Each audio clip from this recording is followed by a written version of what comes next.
සිරිලක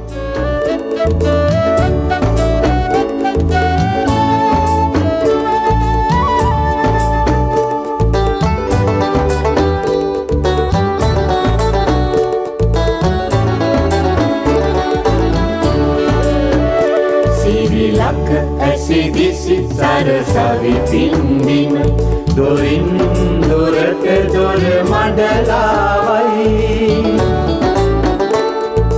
මාගේ මව්බිම 325යි 325යි 412යි ලෝණු වලට ගෙවුවා 7500 ලාල් 8000 හොඳයි කෝ අර ටික හරිද හරි ඒත් මේ අර ඔව් 400 පොල් තෙල් බෝතල් දෙකක් ගෙනාවේ ඔව් ඔව් ඒක දාන්නද පාම් ඔයිල් බැරල් එකට මං කරන්න ඕන වැඩ ඉතින් ලාල් කරලා හරිනවද ඉතින් මුදලාලි කිව්වනේ මගේ ගේ වගේ මගේ තන වගේ කියලා හිතාගෙන වැඩ කරන්න කියලා දැන් වෙන්දර කලවම් කරන්නේ කවුද දැන් ලාල්ද මමද මුදලාලි හොරෙන් කලවම් කරනවා තමයි රැට මටත් වැඩක් තියෙන්නේ බෑ මට දෙන්න කලවම් කරන්න පොල් තෙල් බෝතල් දෙක දාන්නනේ තියෙන්නේ දැන් කලින් කොහෙද වැඩ කළේ මං කලින් වැඩ කළේ අර සේතා මුදලාලිගේ කඩේ එහෙත් ඔහොම කලවම් කරනවා අනේ නෑ ෂි ජීවිතේට කලවම් කරන එක දන්නෙත් නෑ ඒගොල්ලෝ එහෙනම් ඉතින් ඒ හොඳයි නේද නෑ ඒ කියන්නේ පාම් ඔයිල්මයි වික්කේ පොල් තෙල් කියලා පොල් තෙල් මේ දෙකක්වත් කලවම් කරනවා ඒක ඇල්ලා අපි හොඳයි නේ හොඳයි නෙන්න මුදලාලියෝ ඒකට මම මේ වැඩ කරන්නේ අඩුවසේ අපි බෝතල් දෙකක් හරි කලවම් කරනවා අනිවාර්යයෙන් අර ගඩොල් ටික හලන්නම් මං එන කුඩු කලේ මං ලව්වා ගඩොල් කුඩු ටික ඔව් පෙනේරෙන් හලන්න කිව්වේ මුදලාලි ඔව් දැක්කද ඒක මං දැක්කා හොරෙන් හලනවා ඩොල් කුටි කාලන්න කිව්ව මම වෙන වැඩකට දැයිද ඒකත් අහු වුණා ඉතින් මිරිස් එකට දාන්න මිරිස් එකට දාලා දානවා පොඩ්ඩක් කලවම් කරන්න ඕන වෙලා ඒ ටිකක් මුදලාලි ඉක්මනට ඔය කලවම් කරලා අර වැඩ ටික බලන්න අර ගෝල් ටික අර එහා පැත්තේ අර බෑනේ ඊට කලින් වැස්සොත් එම්ම අර වහලේ තියෙන ගස්ලා බෑට ටික ඔව් ඒ ටික වෙලිලා තියෙන්නේ ගන්නද මොකට ගෙනාවි ඒ වැඩක් නැහැ නේ වහින්න ඉස්සෙල්ලා ඒ ගස්ලා බෑට ටික පල්ලෙහාට දානවා ඒ හරි කොහෙන්ද දාන්නේ කියන්නකෝ මුදලාලි අර ගම්මිරිස් කෝණියට දාලා දානවා ගස් බෑට දැන් කොච්චර ගණන්ද මුදලාලි ඔය ටික දැන් මොන වැඩක් නැහැ කතා කරලා මේ ලාල් ඔය ඉක්මනට මේ ටික කර මේ වැඩ ටික කළා අපි අර මේ දඹදිව වන්දනාව යන්න ලෑස්තිලා ඉන්නේ මේ ළඟදී මේ නෝනත් එක්ක මේ ඒකේ වැඩි අර ආවනේ අර 84000 පහම් පික්කම අර සංවිධානය කරනවා ඔව් වන්දු 45 45,000ක් 45,000 නෙමෙයි රුපියල් 45ක් ඒක තමයි මන්ත මුදලාලිගේ හැටියට 45,000 දෙන්න පාට පේන්නවත් නැහැ මූණ 45 ලියන්නත් අමතක වුණා මේ අර කට මොකද කරන්න කියලා කියන මුදලාලි මට පෙලක් මේ අරකට මේකට නෙමෙයි කවුරු ආවත් මේ හිස් අතින් යවන්න එපා මොනවා හරි දීලා යවන්න ඕනේ ඒක තමයි මං අහන්නේ ටික දැන් කට්ටම සහනවා ඇවිල්ලා මොනවා හරි තියනවද කියලා කට්ටමස් නෙමෙයි කස්ටමර් අන්න එයා ඔව් ටික hina වෙලා එම කතා කරනවා හරිද නිකන් මේ ඔව් කස්ටමර් අර ලොකු කඩවල වගේ මම ආයිබෝන් කියලා කතා කරන්න ඒක මොනවා හරි ඇහුවාම ඒක නැත්තම් මම මොකද කරන්නේ නෑ කියලා යවන්න එපා මොකක් හරි කිට්ටුවෙන් යන දෙයක් දීලා යවන්න ඒක පුළුවන් දැන් සීනි නැත්නම් හකුරු තියනවා කියයි ඉතින් টয়ලට් පේපර්ස් ඉල්ලලා આવත් කවුරු හරි ටොයිලට් පේපර්ස් වල සෑන්ඩ් පේපර්ස් තියෙනවනේ දීලා දාන්න. මාළවට නෙමෙයි. අනේ දොස්තර මහත්තයා අනේ මේ මහතුරු මොනවා හිතයිද නැහැ සෑන්ඩ් පේපර්ස් වලින් මදින්නද? බලන්න ඇහුණාද දන්නෙත් නැහැ. ඒකනේ කියන්නේ මම කරන්න හදන වැඩ මේ පඬිතකම් නොකර මටම කරන්න දීලා වැඩ ගෝලයා විදියට හිටියා නම් හරිනේ. දැන් මිනිස්සුන්ට අපි දෙන්නටම එකට හිරේ යන්න වෙන්නේ ඔය වැඩවලට. ඔක කවුරු හරි දැනගත්තොත් එහෙම ඒක හරි මට අර টয়ලට් පේපර්ස් ඉල්ලුවාම සෑන්ඩ් පේපර් නම් දෙන්න බෑ. මගේ දැන් මං ඉඳ ගන්නම් ඔය ඇහුණත් දන්නෙත් නැහැ. ඉඳ ගන්නම් ඇවිල්ලා. අයිවන් අපේ දොස්තර මහත්තයානේ අයිවන් ඉති ඔක්කොම ඉවරයි. ඇහුණත් දන්නෙත් අපි මොකුත් ඇහුන්නේ නැහැ නේද? හිනා වෙන විදිහ නම් මොකුත් ඇහිලා නැහැ. ඉතින් අයිවන්ට ඉතින් අපි ගෞරවයෙන් පිළිගන්නවා. ඉතින් මේ අපේ ළමා ස්නායු රෝග විශේෂඥ වෛද්‍ය අනුරුද්ධ පාදනීය මහත්තයා මේ ඇවිල්ලා ඉන්නේ. රජයේ වෛද්‍ය නිලධාරීන්ගේ සංගමේ සභාපතිතුමා ඇහුණා නම් අපි කපෝ තියලා ඉවරයි. ඉවරයි. හොඳලා. ඊළඟට වාඩි වෙලා ඉන්නේ චන්දන ගුණවර්ධන මහත්තයා. ඇහුණනම් ඒත් කපෝති රට පුරාම කියවයි ඕක. පළදා ඉතා විශේෂඥ කළමනාකරන උපදේශකවරයෙක් නේද? දැන් ගෝලයා පුටුවේ වාඩි වුණාට පස්සේ ගෝලයා කියන්න බෑනේ නේද ලාල්? ගෝලයට බැවුනනම් ගෝලයාත් එහෙම කියෝකේ. හොඳයි. අපි ලාල් කිව්වට මේ ජයලාල්නේ. ජයලාල් රෝහණ ප්‍රවීණ සම්මානනීය රංගවේදියේ කතිකාචාර්යවරයෙක්. ඉතින් අයිබෝන්. ගරුතු පිළිගන්නවා. අපි පුංචි නාට්‍යමය ප්‍රවේශයක් ලබා දුන්නා. දැන් ඉතින් අමුතුවෙන් මාතෘකාව කියන්න දෙයක්වත් නැහැ කියලා මං හිතනවා. ඒ තරම් හොඳ කදිමට අපේ ගෝලයා රඟපාලම පෙන්නුවා. කියවෙන්න ඕන දේවල් ටික. වෙළඳාම සහ මනුස්සකම ගැනයි කතා කරන්නේ. වෙළඳාම සහ මනුස්සකම. මේක තමයි මාතෘකාව. මං හිතන්නේ අපි අමුතු ප්‍රශ්නයක් අහන්න දෙයක් නැහැ. මේ කියපු දේවල් වලින්ම අපේ වෛද්‍යතුමාට ප්‍රවේශයක් සපයන්න පුළුවන් සාකච්ඡාවට. ඔව් දැන් අපි බලන්න අවශ්‍යයි ලංකාවේ පිහිටුම අනුව අපි වෙළඳ මාර්ගවල ගුවන් මාර්ගවල කේන්ද්‍රස්ථානයේ පිහිටියට අමතරව වෙළඳ මාර්ගවල කේන්ද්‍රස්ථානයක පිහිටියේ. අපි ඇත්තටම මේක පිම්බිමක් හැටියට ලංකාව හඳුන්වන්නෙම මේ පිහිටුමේ තියෙන වැදගත්කම විතරක් නෙමේ මේකේ අපිට දැන් අපි කොළඹ වරාය ගත්තොත් එහෙම මේ දකුණු ආසියාවේ තියෙන හොඳම වරාය. ඒ කියන්නේ මීටර් 18ක් ගැඹුර නැවක් එන්න පුළුවන් එකම වරාය මේ ආසියානු කලාපෙම තියෙනවා. ඒ වගේම ලෝකේ මේ අර බොක්ස් ටයිප් ඒ කියන්නේ මේ විදිහේ වරායවල් තියෙන තුනයි. එතකොට අපි ස්වභාවික වරායක් තියෙනවා අපි අර පැත්තෙන් ගත්තාම තිරිකුණාමලේ. එතකොට හම්බන්තොට වරායක් තියෙනවා. එතකොට දැන් මේ ඔක්කොමත් ගත්තාම ලංකාවේ මේ පිහිටීමත් එක්ක වෙළඳාමට කදිම තැනක තියෙනවා. පිහිටුම අනුව. සහ වරාය අනුව එය කර ගැනීම සඳහා අවශ්‍ය කරන දායකත්වයක් තියෙනවා. අනිත් පැත්තට ගත්තාම අපේ රට වාගේ 8 ගුණයක මුහුදක් අපිට අයිති. ඒක නිසා ඒ සාගර සම්පත් ගැන අපි වෙනම වටිනාකම් බලන්න ඕනේ. භූමියට ආපුවාම භූමියේ වටිනාකම් කියලා බැලුවොත් එහෙම ලෝකේ හොඳම ධාන්‍ය වර්ග ටික තියෙන රටක්. එළවලු පළතුරු ලෝකේ වැඩිම විවිධත්වයේ තියෙන රටක්. එතනින් ඔබට ගියාම කුළුබඩු. කුළුබඩු කියන එක ඖෂධීය කුළුබඩු නිසාම තමයි මේ රට අල්ලගන්න නැත්නම් මේ රටේ විශාල වශයෙන් වෙළඳාම සිද්ධ වෙන්නට දායක වුනේ. එතකොට අපිට සම්පත් වලින් අනුුණ පිරිසක් මේ රටේ. ඒ වුණාට අපි ඔබතුමා එක්කම අපි කලින් වැඩසටහනක් කරා පරිස්සම සාර පිරිමැස්ම කියලා. එතනදී අපි වෙළඳාම කරාට අපි ධාර්මිෂ්ඨ වෙළඳාමක් කරපු જાතියක්. දැන් දෙවෙනි එක තමයි වෙළඳාම ඉතාමත්ම අභිමාණයෙන් කරපු જાතියක්. දැන් ওই දෙක ගැන කතා කරනවා නම් ධාර්මිෂ්ඨ වෙළඳාම කියන එක අර වැඩසටහන කිව්වා වගේ මේ ගසේ බොහෝ ගෙඩි වැනිදොඩන් තිබේ කිව්වහම ගෙඩි දෙකයි අපි බලන්නේ. ඒ කියන්නේ අපි අර හූරාගෙන කන ආකාරයේ ආකල්පයකින් සම්පත් පරිහරණය කරපු පිරිසක් නෙමෙයි. අපි අර කියනවා ආරෝග්‍ය පරමාලාභ සන්තුෂ්ටි පරමන්දන විශ්වාසා පරමාඥාති ඒ කියන්නේ අපි බෙදා හදාගත්ත මිනිස්සු අතර විතරක් නෙමෙයි අහල පහල වැසියන් අතර විතරක් නෙමෙයි සත්තු කුරුළු පාළුව කියලා කුරුල්ලන්ටත් කණ්ඩ දීලා එතකොට අපි අනිත් සත්තු කිසි කෙනෙක් මරන්නේ නැතුව ප්‍රාණඝාතයේ පන්සිල් පද පහ රකිමින් ප්‍රාණඝාතයෙන් තොරව අපි ආහාර නිෂ්පාදනය කළා ආහාර සත්තුන්ටත් දීලා බුදුන්ටත් පූජා කරලා අපි සංඝ සමාජයත් අපි රැකගෙන එහෙම මේ පුදුම පිරුණු જાතියක්. හැබැයි එතන තිබ්බ දේ තමයි අපේ තිබ්බ සරලකම. අපි එහෙම සම්පත් තිබ්බා කියලා අපි අර අද තියෙනා වූ සංකීර්ණ ජීවිතේ නෙවෙයි ගෙවි. අපි තාමත්ම සරල ජීවන ක්‍රමයක් කළේ. අපි වෙළඳාම කරේ ධාර්මිෂ්ඨව. වෙළඳාම ධාර්මිෂ්ඨව කරනවා කියලා කියන්නේ වෙළඳාම් කරන්නේ මොනවද කියලා අපි ගැන දර්ශනයක් තිබ්බා. අපි අයහපත් කර්මාන්තවල යෙදෙන්න කොයි වෙලාවෙවත් ලෑස්ති නෑ. අපි යහපත් කර්මාන්තවල යෙදුනේ. යෙදෙන යහපත් කර්මාන්තයත් අපි කළේ වෙළඳාම් හෝ අනිකුත් භෝග නිෂ්පාදනය හෝ ඒ යහපත් කර්මාන්ත කරනකොටත් අපි දැක්කා ඒකේ යහපත් විදිහට තමයි මේ කටයුතු අපි සිද්ධ කරේ. එතකොට කාර්ය කිරිද්ද. ඊට පස්සේ අපි ධනය ධාර්මිෂ්ඨව අපි ධනයක් උපයනවා. ඒ ධාර්මිෂ්ඨව ධනය උපයන එක ගැන කියනවා අර බඹරා රොන් ගන්නවා වගේ නැත්නම් වේය තුබස බඳිනවා වගේ මෙවැනි උදාහරණ අපේ සමාජ පරිශ්‍රය තුල තියෙනවා අපිට. එතකොට අපි ලාභයක් උපයනවා. ඒ ලාභයේ උපයන එක පාවිච්චි කරන විදිහත් අපි දැනගෙන හිටියා. සිංහලවාද සූත්‍රයේ තියෙනවා.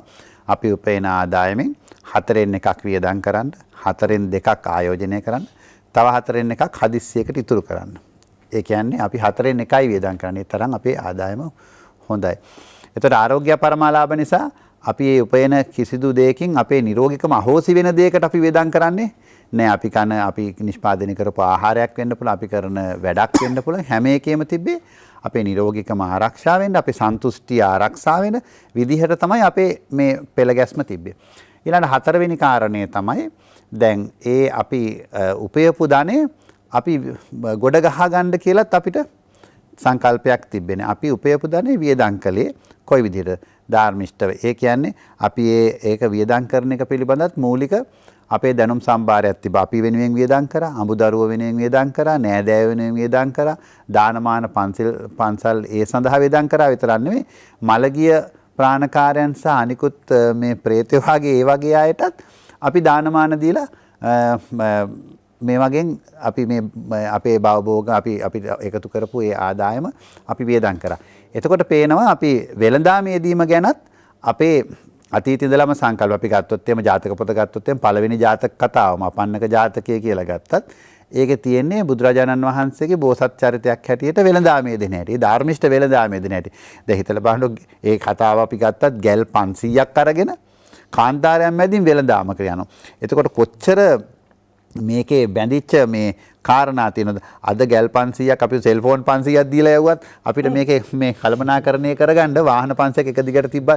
දැන් ඔබතුමාලගේ ආයතන වලින් අර එක එකව එකතු කරන්න වාහන යනවනේ. වාහන 500ක් යනකොට හිතලා බලන්න කොච්චර කළමනාකරණ ප්‍රශ්න තියෙනවද කියලා. එතකොට හොර සතුරන්ගෙන් බේරාගෙන කාන්තාර මැදින් ගිහිල්ලා සම්පත් සීමිත සම්පත් උපරිමව පාවිච්චි කරලා, ඒ කියන්නේ මොකද්ද පාවිච්චි කරන්නේ? ප්‍රඥාවෙන්. එතකොට ප්‍රඥාව පාවිච්චි කරනකොට එතනදී ලෞකික ධනය ඉපැයීම ලෞකික ලාභය පමණක් නෙමෙයි බැලුවේ. ලෝකෝත්තර ලාභය. මෙන්න මෙතන තමයි මම දකින්නේ මේ බටහිර ලෝකයට අපි උගන්වන්න ඕනේ දේ හැටියට අපි හැම එකේම අරමුණු පිහිටවනකොට ලෞකික අරමුණකට සීමා වුණේ නැහැ. අපි හැම වෙලේම ලෝකෝත්තර අරමුණක් පිහිටවල තමයි අපි කටයුතු ලෞකික ලෝකෝත්තර දෙලොවම ජය ගන්නා වූ ආකාරයේ ප්‍රඥාවක් තිබිලා ප්‍රඥාව පාරමිතාවක් හැටියට පුරමින් යන අරමුණකට සම්බන්ධ වෙලා තමයි අපි මේ කියන වෙළඳාම කියන දේ යෙදුනේ. වෙළඳාම කියන දීර්ඝ අද දවසට ගැලපෙන විදිහට අපි ඉස්සරහට කතා කරමු.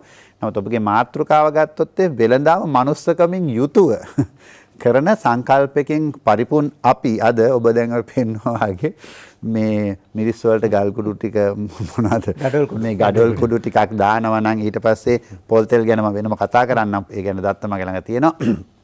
පොල් තෙල් කියලා ෆාම් ඔයිල් නම් විකුණන්නේ. මේ අකුසලයක්ම තමයි කරගන්නේ.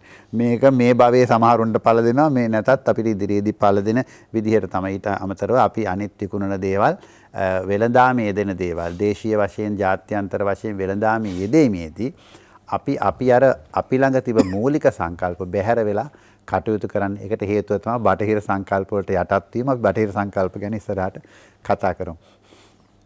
ජයලාල් මහත්තයා ඉතින් හරි පළපුරුදු විදිහට මේව රඟපාලා පෙන්වන්නට මාත් තවුල්ුණා මුදලාලි හැටියට. අපි නවුවා කරන්නේ නැහැ නේද? ජීවිතේ පුරුදු වගේ නිකන්. ඉතින් බලපුවම දැන් ජයලාල් රෝණ මහත්තයා රංගන ශිල්පීනේ. රංගන ශිල්පිය මොකද වෙළඳාම ගැන කතා කරන්නේ කියලා කෙනෙක් අහන්න විතර එතුමා රංගන ශිල්පියෙක් කතිකාචාර්යවරු එක වගේ හොඳයි. ඉතින් පාරිභෝගිකයෙක් නේ. පාරිභෝගිකයෙකුත් කතා කරන්න එපා නේද? ඒක තමයි අපි කියන්නේ වෙළඳාම සහ මනුස්සකම. මට අවසර දෙන්න අපි වෙලාව බලලා ඊට පස්සේ සාකච්ඡාව ඉදිරියට අරගෙන යමු. වෙළඳාම සහ මනුස්සකම. ඒක තමයි මාතෘකාව. චන්ද්‍ර ගුණවර්ධන මහත්තයා දැන් වෙළඳාම සහ මනුස්සකම කියලා දැම්මනේ. ඔව්. මනුස්සකම කියලා තමයි මේක අමනුස්සකම කියලා එකක් තියෙනවා වගේ හිතෙනවානේ. දැන් මේ වෙළඳාම සහ අමනුස්සකම කියලා වගේ මාතෘකාවකුත් දාගන්න පුළුවන්ද කියලා කෙනෙක් අහන්න තියෙනවා ගුණවර්ධන මහත්තයා. ඔව් ඇත්තටම මේ මම හිතන හැටි හොඳේ. මට හිතෙන්නේ ලංකාවේ වෙළඳාම් කරන 90%කට අමනුස්සකම තමයි තියෙන්නේ. 90%කට 10%ක් ඉන්න පුළුවන් ඉන්නවා. ඒ ඇත්තටම මේ විදිහට වෙළඳාම් කරන කට්ටිය ඉන්නවා. මම පුංචි උදාහරණයක් කියන්නම්. මම එක දවසක් පදවියේ ඉඳලා එනවා. ඒ පදවියේ ඉඳලා එනකොට පොඩි පොල්ලතු කඩයක් තිබුණා කැබිති කොල්ලෑවේ. පහු වෙනකොට. ඉතින් අර බෙලිමල් කියලා තිබුණ නිසා මම නතර කරා. නතර කළා වාඩි වුණා. පොඩි ලෑලි බංකුවක් තිබුණා. ලෑලි බංකුවේ වාඩිලා ඉතින් ලැවරිය 4-5ක් තිබුණා. හැලප 2-3ක් විතර තිබුණා. වැලි තලප කෑල් 2-3ක් තිබුණා. යාට තනියෙන් එක ලිපක ඒ 100 කෙනෙක් ආප දානවා. දැන් ඉතින් මම ආප්ප දෙකක් තුනක් ඉල්ලගෙන කන ගමන් මම හැව කොහොමද බිස්නස් කරන්නේ දැන් වෙළඳාම් කරන්නේ. අනේ මහත්තයෝ මට ඉතින් ගොවිතැන් කරගන්න බෑනේ. මම ඒක නිසා මේ කඩයක් පටන් ගත්තා. මම කිව්වා ඇයි කඩේ දැම්මේ? මෙහි මිනිසුන්ට මේ ලුණු මිරිස් ටිකක් හොයාගන්න තැනක් නැහැනේ. පොළට යන්න එපා සතියකට දවසක්. කියලා කොහොම මම ඉතින් ණයට එහෙම දෙනවද? මෙන් ණයටම තමයි ගන්නෙ කිව්වා. මම කිව්වා සල්ලි දෙනවද? මේ කට්ටිය සල්ලි නොදී අරින්නේ නැහැ මහත්තයෝ. ඉඳලා හිටලා එකෙක් නොදී අරිනවා ඒත් බැරි කමටමයි. දැන් ඉතින් මං කරුවදේ මට ඉතින් මං සාමාන්‍යයෙන් එහෙම වුණාම ගන්න ඔය තියෙන දේවල් ටික ඔක්කොම ගන්නවම. මම ඉතින් අර ලැවරේ ටිකයි හැලප ටිකයි ඔක්කොම ටික ගත්තා. මහත්තයා ඔක්කොම ගෙනියනවද?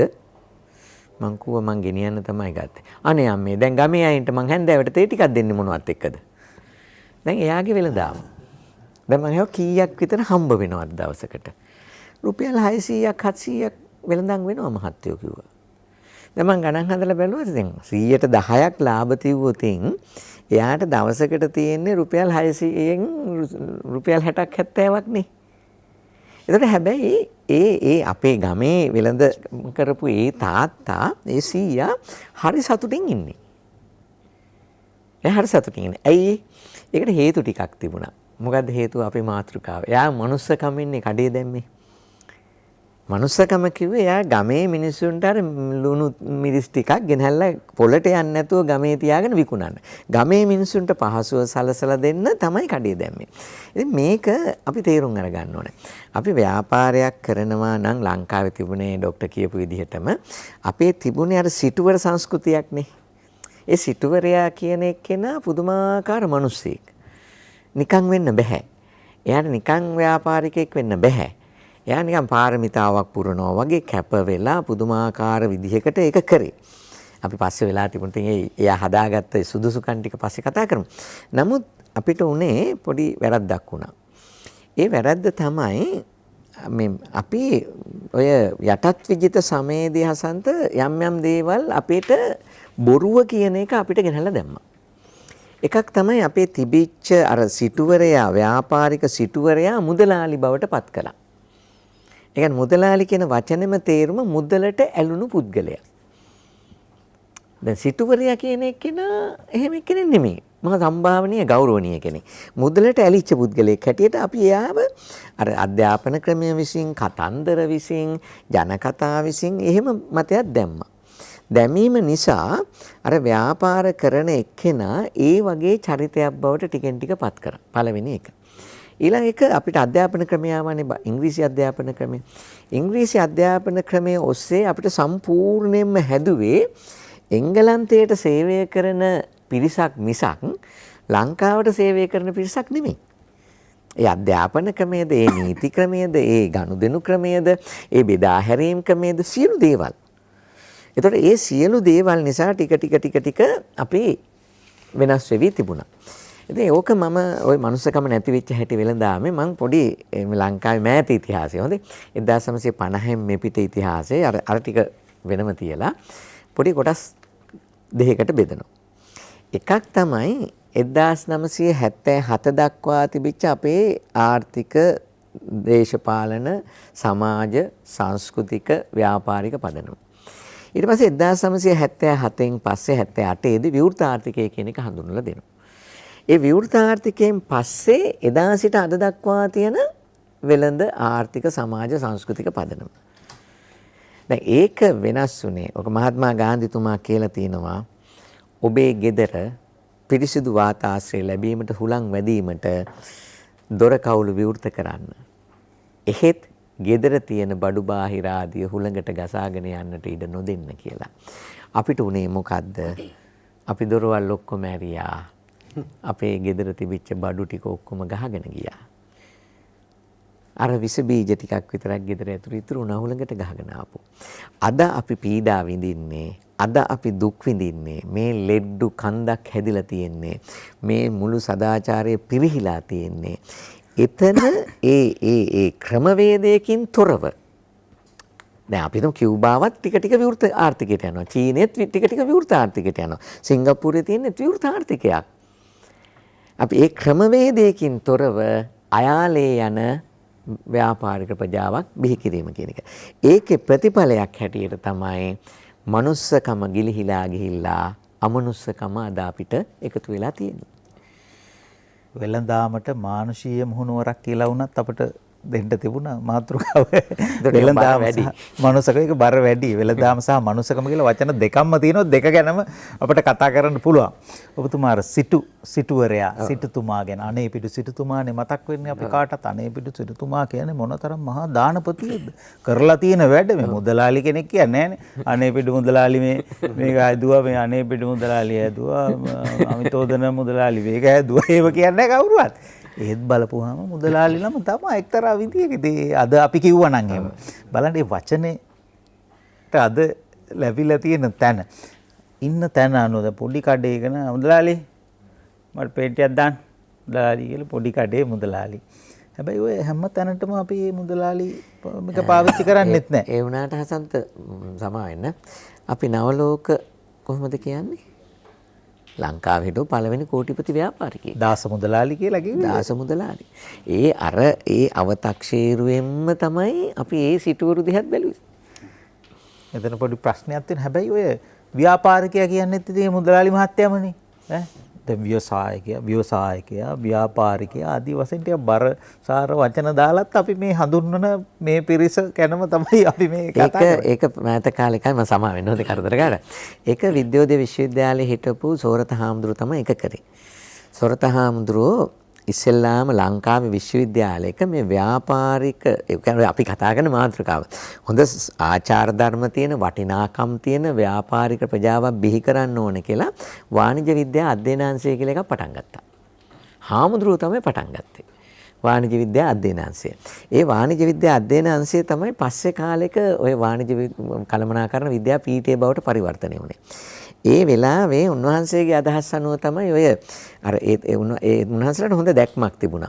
ඒ කියන්නේ මුදලාලි නැතුව ව්‍යාපාරික ප්‍රජාවක් බිහි කරන්න ඕන කියන තැනට ආවේ උන්වහන්සේගේ එතන තමයි මූලාරම්භය. ඊට පස්සේ තමයි අනිත් ඔය දැනට අද ටිකක් පොඩි ගෞරවයක් එන්නේ. අදත් ඉතින් ව්‍යාපාරිකයයි ව්‍යවසායකයයි කියන්නේ දෙන්නෙක්. ව්‍යාපාරිකයා කියන්නේ ව්‍යවසායකයාට ඇත්තටම එතුමාගේ දායකත්වයක් තියෙනවනේ කරන ව්‍යාපාරයට. එතකොට ව්‍යවසායකෙක් අපි ඇත්තටම බිහි කරන්න ඕනේ ව්‍යවසායකයෝ.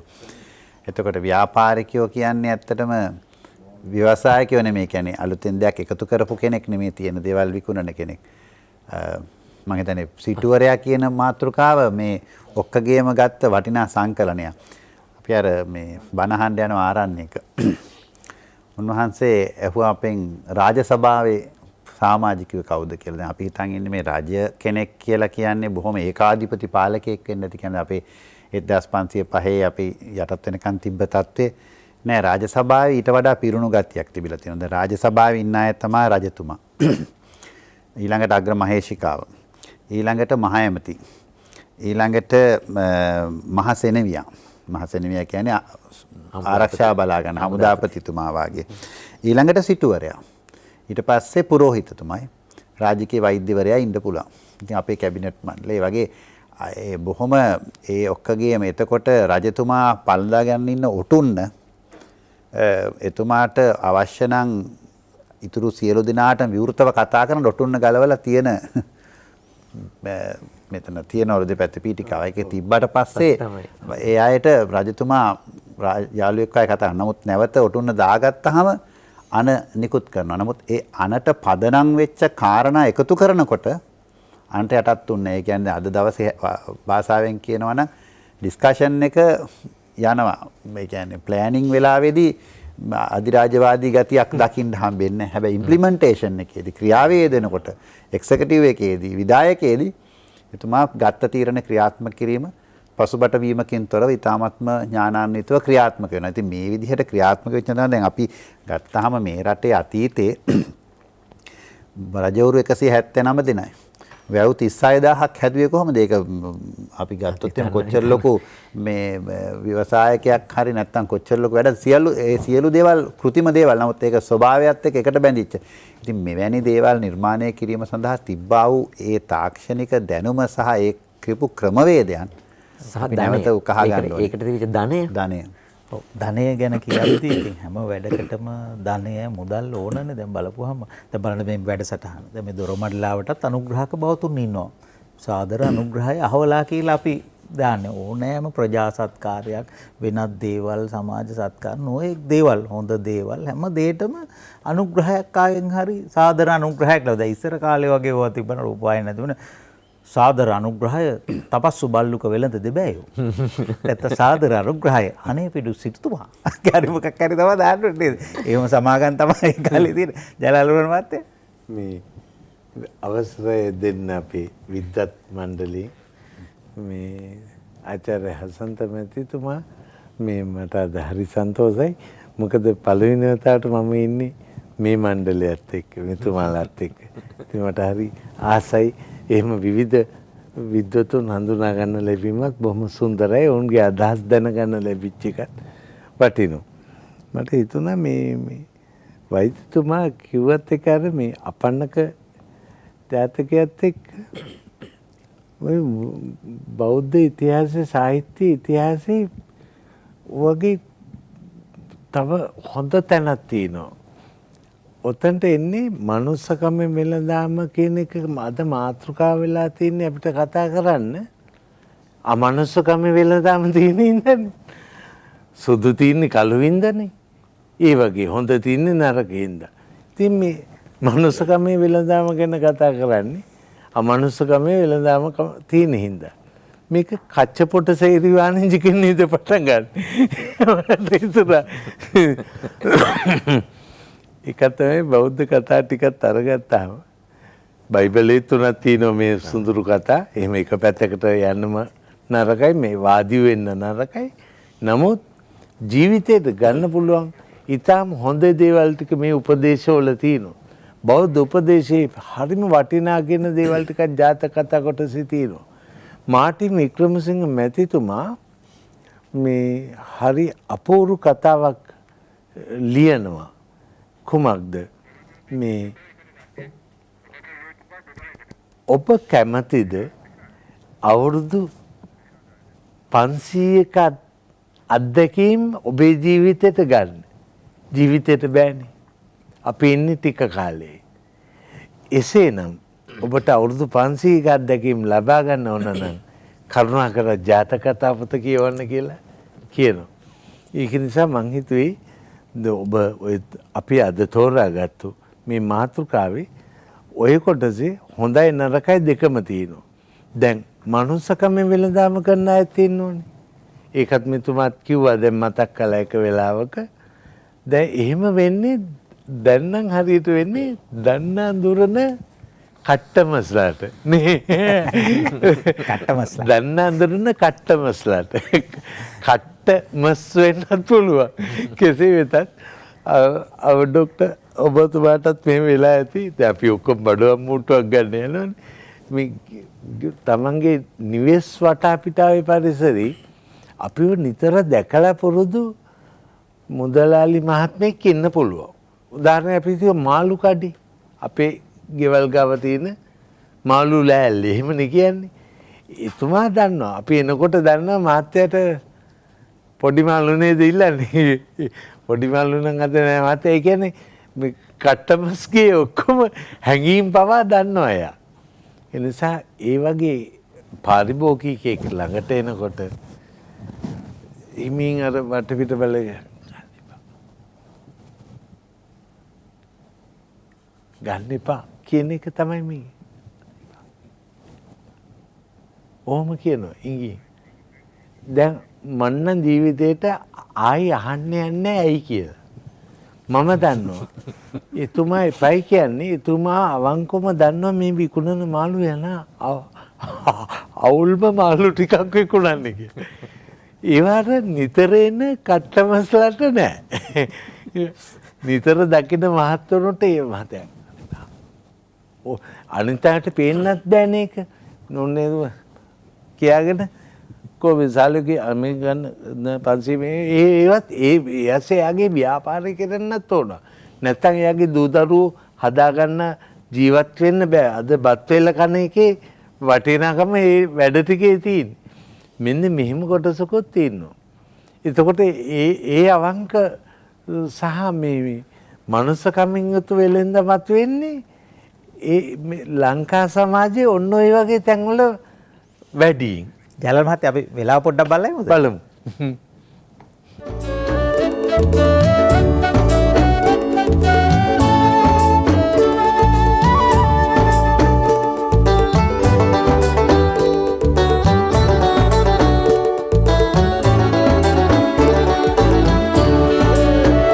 සිරිලක ඇසිදිසි සරසවි පින්දිම දොරින් දොරට දොර මඩලාවයි. වෙළඳාම සහ මනුස්සකම ගැනයි අද දොරමඩලාවෙන් කතා කරන්නේ. මා දුරකථන අංක මතක් කරන්නම් 0.112 0.54 54 5 0.112 0.5 45 45 කියලා සටහන් කළත් වරදක් නැහැ. ඒ අංකයට කතා කරන්නට හැකියාව තියෙනවා දුරකථනෙන්. මේ ජයලල් මහත්තයා මේ මුහුණු පොතේ ඔව් Facebook එකේ දැම්මනේ මම මේ මාතෘකාවට සෑහෙන දෙනෙක් විවිධ අදහස් යෝජනා ප්‍රශ්න ඇවිල්ලා තිනවා. වතේ හසරැල්ලක් නොමැති තැනැත්තා වෙළඳසැලක් ආරම්භිය යුතු නැත. ඒකනේ hina වෙන්න ඕනේ. ඒ කියන්නේ ලාභ සිනා වගේ එකක් දන්නේ නැහැ නේද කියන්නේ. ජයලල් මහත්තයා ලාභ සිනා වගේම දැන් මේ මට මේ මතුනේ මේ වෛද්‍යතුමයි මෙතුමයි මේ පෙලක් වෙලාට hina වුණා මේ මේවා දැකලා. මොකද මේ මගේ ප්‍රකාශයේ වැඩි හරියක්ම එළඹෙන්නේ දැන් ඔබතුමාලා විද්‍යාත්මක පැති කතා කරන ගමන් මත් ඒකත් එකව කරලා සමාජ විද්‍යාත්මක පැත්තෙන් දකින්නකොට අපි එතකොට තුන් පැත්තකින් ඉඳන් බලනකොට වාසී කියලා මට හිතුණා. මේකේ ලස්සනම දේ මම දකින්නේ මම මේ හිතුවා අපේ ස්වාමින් වහන්සේලා අපවත් කිරීමේ වැඩ කොටසේ 90%ක් වෙන්නේ උපාසකම්මලා කියලා. භයානකයි මගේ ප්‍රකාශය. මම ඒක විස්තර කර පොඩ්ඩක් දිගාරින්න. ඇයි මේ ළඟදී එක්තරා දානයක් තියෙන වෙලාවක ඔය තාම ડોක්ටර් අපි ගම්වල සිද්ධ වෙන්නේ ඉතින් ගමේ මිනිස්සු එල්ලර කේටරින් සර්විස් එකකින් එනවා නෙමෙයි ඔක්කොම නිකන් අත්තමට යන්නේ වැඩ කොටස. ඉතින් එක්තරා කාන්තාවක් ඉන්නවා එතුමිය මේ හයියෙන් කෑගල කතා කරපු ගමන් එක්තරා තැනක මං තැන කියන්නේ නැහැ කොයිද කියන්න ඕනේ ඒ කාන්තාව මේ පොඩ්ඩක් කට ඇරලා ඇයි කියලා අහපු ගමන් අනිත් ඔක්කොම සද්ද නොකර ඉන්නවා. බයටත් නෙමෙයි. වැඩක් නැහැ කුණු කුඩ අවුස්සගෙන. එහෙමත් තියෙනවනේ නේද? ඉතින් ඒ කාන්තාවක් බැහැලා මෙතන උයන පරිප්පු හරිය මොද්දක් හදන වෙලාව. ඉවලේ අය කෑ ගන්නවා. මේ මොකද්ද මේ වෙලාවේ තියෙන්නේ? මේ කවුරු හරි යන්න කෙනෙක් නැත්නම් මම දැන් 3-4 වතාවක් කිව්වා. කෝ MSG කැට 3-4ක් ගේන්න. කවුරුද දන්නව මේ දකින්න අය? අපි කිව්වේ මොනෝසෝඩියම් ග්ලූටමේට් MSG කැට කිව්වහම මොනවද මේ දාන්නේ කියලා. ඔය සුප් වලට දාන්නේ. ඔන්න ඔය කැට 3ක් ගේන්න කියලා. මොකටද මේ කාන්තාව කෑ ගන්නේ? හාමුදුරුවන්ට දෙන එක කටට රහට දෙන්න ඕන බං. තේරෙන්නේ නැද්ද? කවුරු හරි ගෙනාවේ නැත්නම් මම මොටර් සයිකල් එකගෙන ගිහිල්ලා අරන් එනවා. හොඳේ. මං ඉන්න තැන එහෙමයි. දැන් බලන්න පාරිභෝගිකයත් අමනුස්සකමේ වෙනදාම ඉල්ලනව නේද? මම බලන්නේ මේ පැත්තෙනුත්. ડોක්ටර් පාරිභෝගිකය ඉල්ලනවා අමනුස්සකම. මේක දෙන්න. පෙලක් අය ඔය කොත්තු කඩවලට ඇවිල්ලා කියනවා අහවල් කොඩු ටිකක් දාලා දෙන්න අපිට කටට රහට කන්න ඕන මහත්තයෝ. ඒකට ලස්සන ඇඩ්වර්ටයිස්මන්ට් එකක් අද දාලා තියෙනවා. අනබ්ගී භවනීය කුළුබඩු යොදා පරිප්පු යනවලු චිකන් රසට. ඉතින් කුළුබඩු දැම්මම චිකන් රසෙන්. මේවා ඉතින් කොපිරයිට් ලියන අයගේ ප්‍රශ්න තමයි. ඉතින් ඒවා දැන නුවණ ඥානය පිළිබඳ ප්‍රශ්නත් වෙනවා. කෙසේ හෝ කුමක් හෝ විකුණලා පාරිභෝගිකයන්ගෙන් සල්ලි කරා ගන්නවා කියන තැන තමයි මං හිතන්නේ ඔය අමනුස්ස වෙළඳාමේ මුල්ම තැන. ඉතින් මේක හරි සුන්දර අත්දැකීමක් එක්ක මන් දෙන්නම්. සුගතපාල දිසිල්වා මහත්මයා සමග අද අපි අතර නැහැ ශ්‍රේෂ්ඨ නාට්‍යකරුවෙක්. එතුමා සමග මං 1990 ගණන් වෙනකන් 90 ගණන් වල මැද ජාතික තරුණ සභාවේ මේ නාට්‍ය මේ අභිනීර්ණක කමිටුව හිටියා. එතුමා මට විශ්වවිද්‍යාලයක් වගේ හොඳ දැනුමක්. එතුමාත් එක්ක අපි ඉස්සර තිබ්බ වැඩක් තමයි දුර පළාත් වලින් නාට්‍ය දැම්මම තරුණයෝ ඉල්ලුම් කරලා දැම්මම පළවෙනි වටේ බලන්න අපි එහෙට යනවා. මේ තරුණයන්ට තියෙන සල්ලි මදිකමයි කොළඹට අරන් එන්න නාට්‍ය කණ්ඩායම තියෙන අපහසු මත අපි යනවා. එහෙම ක්‍රමයක් තිබුණා ඉතිහාසයේ.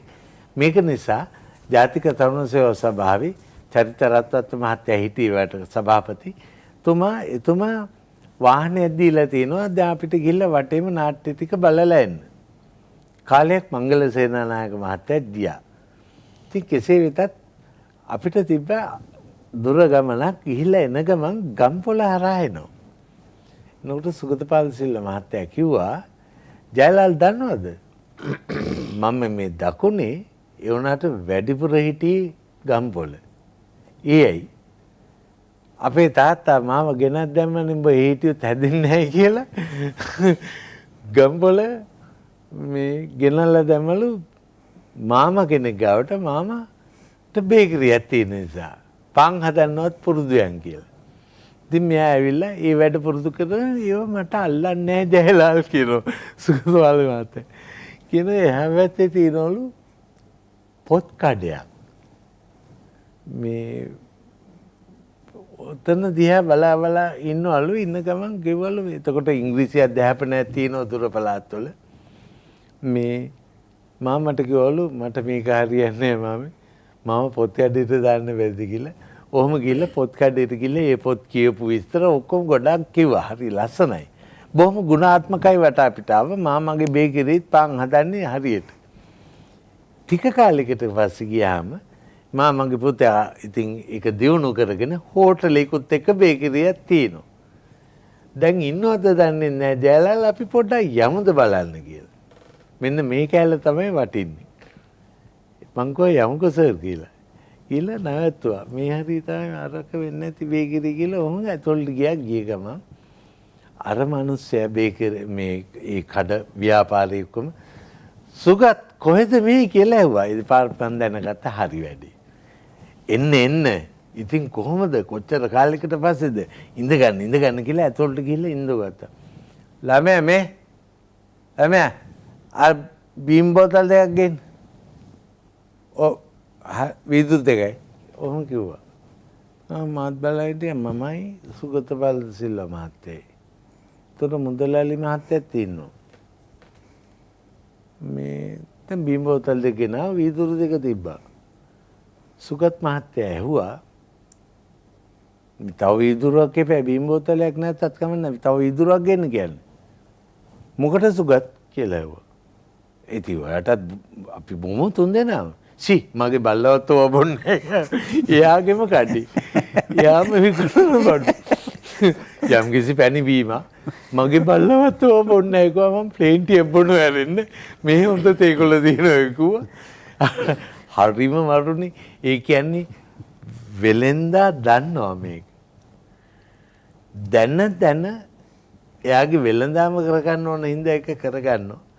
නමුත් හරි කෙනෙක් ආවම ගනුදෙනු කරන විදිය මේක දෙවිදියක් මේ ඔක්කොම. ඔය පැණිබීම ගැන දැන් අර කලාව ගැනම කිව්ව නිසා මේ ලයිනල් ෆර්නන්ඩෝ මහත්මයාත් කලාවට සෝමලතා සුබසිංහ මහත්මියගේ මේ මහත්තයානේ. එතුමා මම එංගලන්තේ ඉන්නකොට අපේ ගෙදරත් එහෙත් ආවා. මේ සෝමලතා සුබසිංහ මහත්මියත් එක්කම. එතුමා තමයි කියන්නේ දැන් ඔය මම අර පැණිබීම ගැන කතා කරනකොට කියනවනේ පැණිබීම සුදුසු නෑ කියලා කතා කරන හින්දා ඔක දැනගෙන කියනවා දැන් ඉස්සර අර වෙඩින් එකකට එහෙම ගිහිල්ලා අර මේ එනකොට අර ටොනික් කඩනවා කියලා ඔය බෝතලයක් කැඩුවොත් මිස නැත්නම් ඡන්දෙ ඉල්ලන් එන කෙනෙකුට හරි කාටරි ටොනික් බෝතලයක් කියලා ඒ බෝතලේ බොහොම වටිනාකම ඔරෙන්ජ් බාල්ලි කියලා තමයි ඕක. ඒ කියන්නේ පොදුවේ පාවිච්චි උනේ නෑ. මේක අපි බොහොම කලාතුරකින් පාවිච්චි වෙච්ච දෙයක්. ඒක නමුත් පසු කාලීනව මේ අපේ තියෙන දැන්වීම් කලාව අරමේව නිසා මේක බහුතරයක් දැන් ජනතාවට සමහරවට දැන් කණ්ඩත් අර මේව නැතුව කණ්ඩ බොණ්ඩ බෑ කියන තත්ත්වෙටම මේ බීමයන් ගිහින් තියෙනවා. ඉතින් ඒක තමයි අර කියමනක් ළඟදී කියන්නේ ලෝකේ හොඳම පානයන් තමයි මව්කිරි වතුරයි නැත්නම් ජලය. අපි නම් කියන්නේ පැන් කියලා. එතකොට නමුත් ලෝකේ ජනප්‍රියම පානය ඔය තුන එකක්වත් නෙමෙයි. ජනප්‍රියම පානය වෙන්නේ කෝලා පානයන්. එතනින්ම පේනවා අපේ ප්‍රඥාව කොච්චර මොට කරලා විඥානය කොච්චර මොට කරලා මේක කරනවාද කියලා. මේක අපූර්වම දේ ඔබ කිව්වා වගේම අර මගේ බල්ලවත් බොන්නේ නැහැ කියලා කිව්ව හින්දා ඔය කියපු කාරණේ සම්පූර්ණ නැත්. මේ අපේ දියත් මේ ළඟදී අරන් ඉන්නවා මේ බලු පැටියෙක්. ඉතින් අර මේ වෙට් ළඟට නැත්තම් අර පශු වෛද්‍ය මහත්තයා ළඟට අරන් ගියාම එතුමා කියනවා මේවා දෙන්න එපා දැන් සෝසේජස් දෙන්න එපා. මේ ඒ පැහැදිලි කරලාම කියනවා මේ චොකලට් ಜಾති මේ ಜಾති දෙන්න එපා කියලා. ඒ ටික ඉතින් අපේ ළමයි කනවා. හැබැයි අපිට මේ බල්ලට දෙන්න තහනම්. එතකොට ඒ කියන්නේ බල්ලා නැත්තම් මේකෙන් විනාශයක් වෙනවා කියලා. ඉතින් ඒකෙම පේනවා මේ පානයන් මොකට බොනවද කියලා. ඒ කියන්නේ දැන් ඇත්තටම යුනිසෙෆ් සංවිධානයක් අපි වැඩසටහනක් කරගෙන යනවා water friendly school initiative කියලා. ඉස්කෝලවල ළමයින්ට වතුර බොන්න පුරුදු කරන්න වෙලා තියෙනවා. මේක ලංකාවේ විතරක් නෙමෙයි. ලෝකයේ තියෙන ගැටලුවක් ඒ කියන්නේ වතුර බොන්න කියන එක. ඉතින් මේ කෙනෙක් ආයි වතුර බොන්න කියන්න ඕනේ. වතුර ප්‍රමාණය ගැන කියනවා. ඔබ දකින්න ඇති මහජන බැංකුවත් එක්ක මම වැඩසටහන් කීපයක් කරා. මේ වතුර බීම ප්‍රවර්ධනය කරන්න. ළමයි වතුර බොන්නේ නැහැ. අනිත් එක වතුර බොන්නේ නැති වෙච්චාම එන ලෙඩ රෝග බහුතරයක් තියෙනවා. දැන් අපි මේ කොරෝනා වෛරසයට මොකද්ද ලෝක සෞඛ්‍ය සංවිධානයේ පළවෙනි ඉල්ලීම? හොඳින් වතුර පානය කරන්න. දැන් වතුර පානය කරන්න කියන්න වෙලා. එතකොට අනිත් පැත්තට දැන් ජයලල් මහත්මයා දැන් අපි ගත්තාම ආහාර නිෂ්පාදනයේට අපි වසවිස ගහනවා. දැන් ඒ වෙළඳාමට අපි තේ වතු තේ කියන වෙළඳාමටත් අපි ඒ ගහන වසවිස දැන් ලංකාව ගත්තාම මේ ගංගා ටික අරියව විහිදෙන්නේ. එතකොට මේ ඉහළ තේ වාගේ දේවල් වැවෙන කලාපවල වතුර වලට මේ කියන වසවිස ගහපුවාම ඒ ගස් වැවීම කෙසේ වෙතත් මේ වතුර ටික ලංකාව පුරා මේ අපි දැන් බොන කැලණිගඟේ වතුරේ ඉඳලා මේ දෙන වතුර එකේ ඉඳලා මේකේ විස බීජ ටික නෑ ඔක්කොම ඒ ටික නම් විනාශ කරන්න අපි දන්නවා. හැබැයි ඒ ජල සම්පාදන මණ්ඩලය වෙනවා. නමුත් මේකේ වසවිස ටික එහෙමම තියෙනවා. ඉතින් අර ඔබතුමා මේ කලාවත් සම්බන්ධ කරන එකපාරම ආමරන්න නෙමෙයි. පොඩ මැරෙන්න තමයි මේ දීලා තියෙන්නේ මේ. ඒ කියන්නේ දැන් පිළිකායෙන් වැඩි වෙන එකට මිනිස්සු අහනවා. අයි දන්නේ මෙච්චර පිළිකා කියලා. ඉතින් පිළිකා දන්නේ නැත්තේ නෑ දන්නවා මේ බොන වතුරකින්ද. ඒක නිසා අපිට නිදහස තියෙන්න ඕනේ මේ රටේ ඊළඟ පරම්පරාවට හරි වතුර ටික බොන්න. ඉතින් ඒක නිසා මේ කියන මනුස්සකම නෙමේ වෙළඳාමේ අමනුස්සකම තමයි මෙතන ඇවිල්ලා තියෙන්නේ. ඔය වෙළඳාම ගැන අපි කතා කරනකොට ඒ අමනුස්සකම කියන එක තමයි බටහිර ලෝකයේ වෙළඳාමට දීලා තියෙන මූලික අවශ්‍යතාවය. අපේ මං අර මුල් පටන් ගන්නකොට කිව්වේ අපේ තියෙන්නේ මේ මනුස්සකම. ඒ කියන්නේ වෙළඳාම කියන එක අර සිටුවරයා කියලා අපගේ මූලික හරයත් එක්ක අපිටත් සෙතක් සලදගෙන අන් අයටත් සෙතක් සලසා ගන්නා වූ බොහොම මේ වැදගත් වැඩසටහනකට තමයි ව්‍යාපාරිකයා නැත්තම් අපි මේ සිටුවරයා නෙම නැත්තම් මේ වෙළඳාම යෙදුනේ. මේ වෙළඳාම තමයි අපි අද සම්පූර්ණ අනිත් පැත්ත හරවලා කරන්නේ. ඉතින් ඒක අර වෙළඳාම අපිට කරන්න බැරි කමක් නැහැ. ධාර්මික වෙළඳාම කළ යුතු වෙළඳාම මොනවද කියලා බුදුදහම කියලා දීලා තියෙනවා. ඒ වගේම ලෝකයේ තියෙන මේ ආගම් දර්ශන ඇසුරේ මේක වර්ධනය වෙලා තියෙනවා. හොඳ සත්‍චාරිත්‍ර ආචාර ධර්ම කියලා දීලා තියෙනවා. හැම ආගමකම තියෙන වටිනා දේවල් මේ මිනිස්සුන්ට වහකවන්න එපා කියන එක කියලා දීලා තියෙනවා. කෙනෙකුට තව කෙනෙකුට අහිතක් ඇති කරගන්න එපා, නරකක් කරන්න එපා කියන එක, අයහපතක් කරන්න එපා කියන එක හැම තැනම කියලා දීලා දෙනවා. බුදුදහම තදින්ම ඒ කාරණාව කියලා දීලා තියෙනවා. කරන්න ඕන මොනවද, නොකළ යුතු මොනවද කියලා පැහැදිලිවම කියලා දීලා තියෙනවා. ඉතින් වෙළඳාම නරකයි කියන්න නෙමෙයි මේ දොරමඩලාව සංවිධානය කළේ. ඒ වගේම අපි හිතාමතා කවුරුවත් විවේචනය කරන්නටවත් පහර ගහන්නටවත් එහෙම අදහසකින් නෙමෙයි. හැබැයි කවුරු හරි මේ ටික ප්‍රසිද්ධිය කතා කරන්නත් ඕන. මේ සෝබාදහම පරිසරයක ගැළපීලා යන ක්‍රමයක්. ලෝකේම වසංගතයකට ගොදුරු වෙලා ඉන්න වෙලාවක අපි ගැන ආයෙ හිතන්න වෙලා තියෙන වෙලාවක මේවා කවුරු හරි කතා කරන්න ඕනේ. එහෙනම් කවුරුවත් වරදවා හිතන්න එපා. මේ හිතාමතා පහර ගහන්නට විවේචනය කරන්නට මේ ඉලක්ක කරගෙන කරනවා කියන අදහසෙන් එක පොදු කතාබහක් වෙළඳාම සහ මනුස්සකම. චන්දන ගුණවර්ධන මහත්තයා. ඔකට ડોක්ටර් කීපයකට මම පොඩි දෙයක් කියන. දැන් අපි උඟාක් වෙලාවට දැන් ලංකාවේ තියෙන ආකල්පයක් තමයි පිළිගැනීමක් තමයි බිලීෆ් එක විශ්වාසයක් තමයි මේ බිස්නස් කියන්නේ බිස්නස්. ඒක එහෙම යන්න ඕනේ. බුද්ධ ආගමට අනුව බිස්නස් කරන්න බෑ. පංචශීල ප්‍රතිපත්තියට අනුව කරන්න බෑ. දැන් ඔය සංකල්පය තමයි අපිට මෑත කාලයකදී ආවේ. දැන් ඔය එකක් තමයි ඔය අපේ ජයලල් මහත්තයා කියපු දෙයට හේතුව තමයි අපි මම ඔකට පාවිච්චි කරන වචන තමයි මේ මිනිස්සුන්ව රවට්ටලා තියෙන. ඔකට කියන්නේ අපි ස්මාර්ට් මැනිපියුලේෂන්. කියන්නේ සුන්දර විදිහට මිනිස්සු නිකන් අපි සරල හොඳම ක්‍රමය කියනවා අන්දලා තියෙනවා. ගුණාට. අන්දලා තියෙනවා. ඒකට කියන්නේ ස්මාර්ට් මැනිපියුලේෂන් කියලා. මම පාවිච්චි කරන වචනයක් හොඳේ. ඒතර ඒක ගත්තාම වෙන්නේ මිනිස්සු හිතනවා මේක තමයි හරි. ඒක තමයි හරි සුන්දරයි. කඩේට ගිහිල්ලා ඔය එක જાති දාපු ෆ්‍රයිඩ් රයිස් එකක් අරගෙන අර බෝතලයක් අරගෙන කන එක නිකන් වීරයක්. ස්මාර්ට්. ඒක තමයි ස්මාර්ට් මැනිපියුලේෂන් කියන්නේ. ඕක ජපානයේ හිටියා කසියෝ ඉනමෝරි කියලා ජපානයේ හිටපු පළවෙනි පෙළේ කෝටිපති ව්‍යාපාරිකයා. දැන් මේ බුදුදහම ගැන කියනකොට මේක මතක් වුණේ මට. දැන් එතුමා අවුරුදු 7 දී පන්සලට ගියා. පන්සලට ගියන හාමුදුරුවෝ කියා දුන්නා මේ ජීවත් වෙන හැටි, වැඩ කරන හැටි. ඉනමෝරේ. එතකොට ඊට පස්සේ උනේ මොකද්ද? මේ දැන් මෙයා වැඩිගෙන ආවා දෙවන ලෝක යුද්ධයට හම්බුණා. පවුලේ මට මතක හැටියට 7 දෙනෙක් හිටියා. ඔකෙන් 3 දෙනෙක් විතර මැරුණා. ලෙඩ හැදිලා.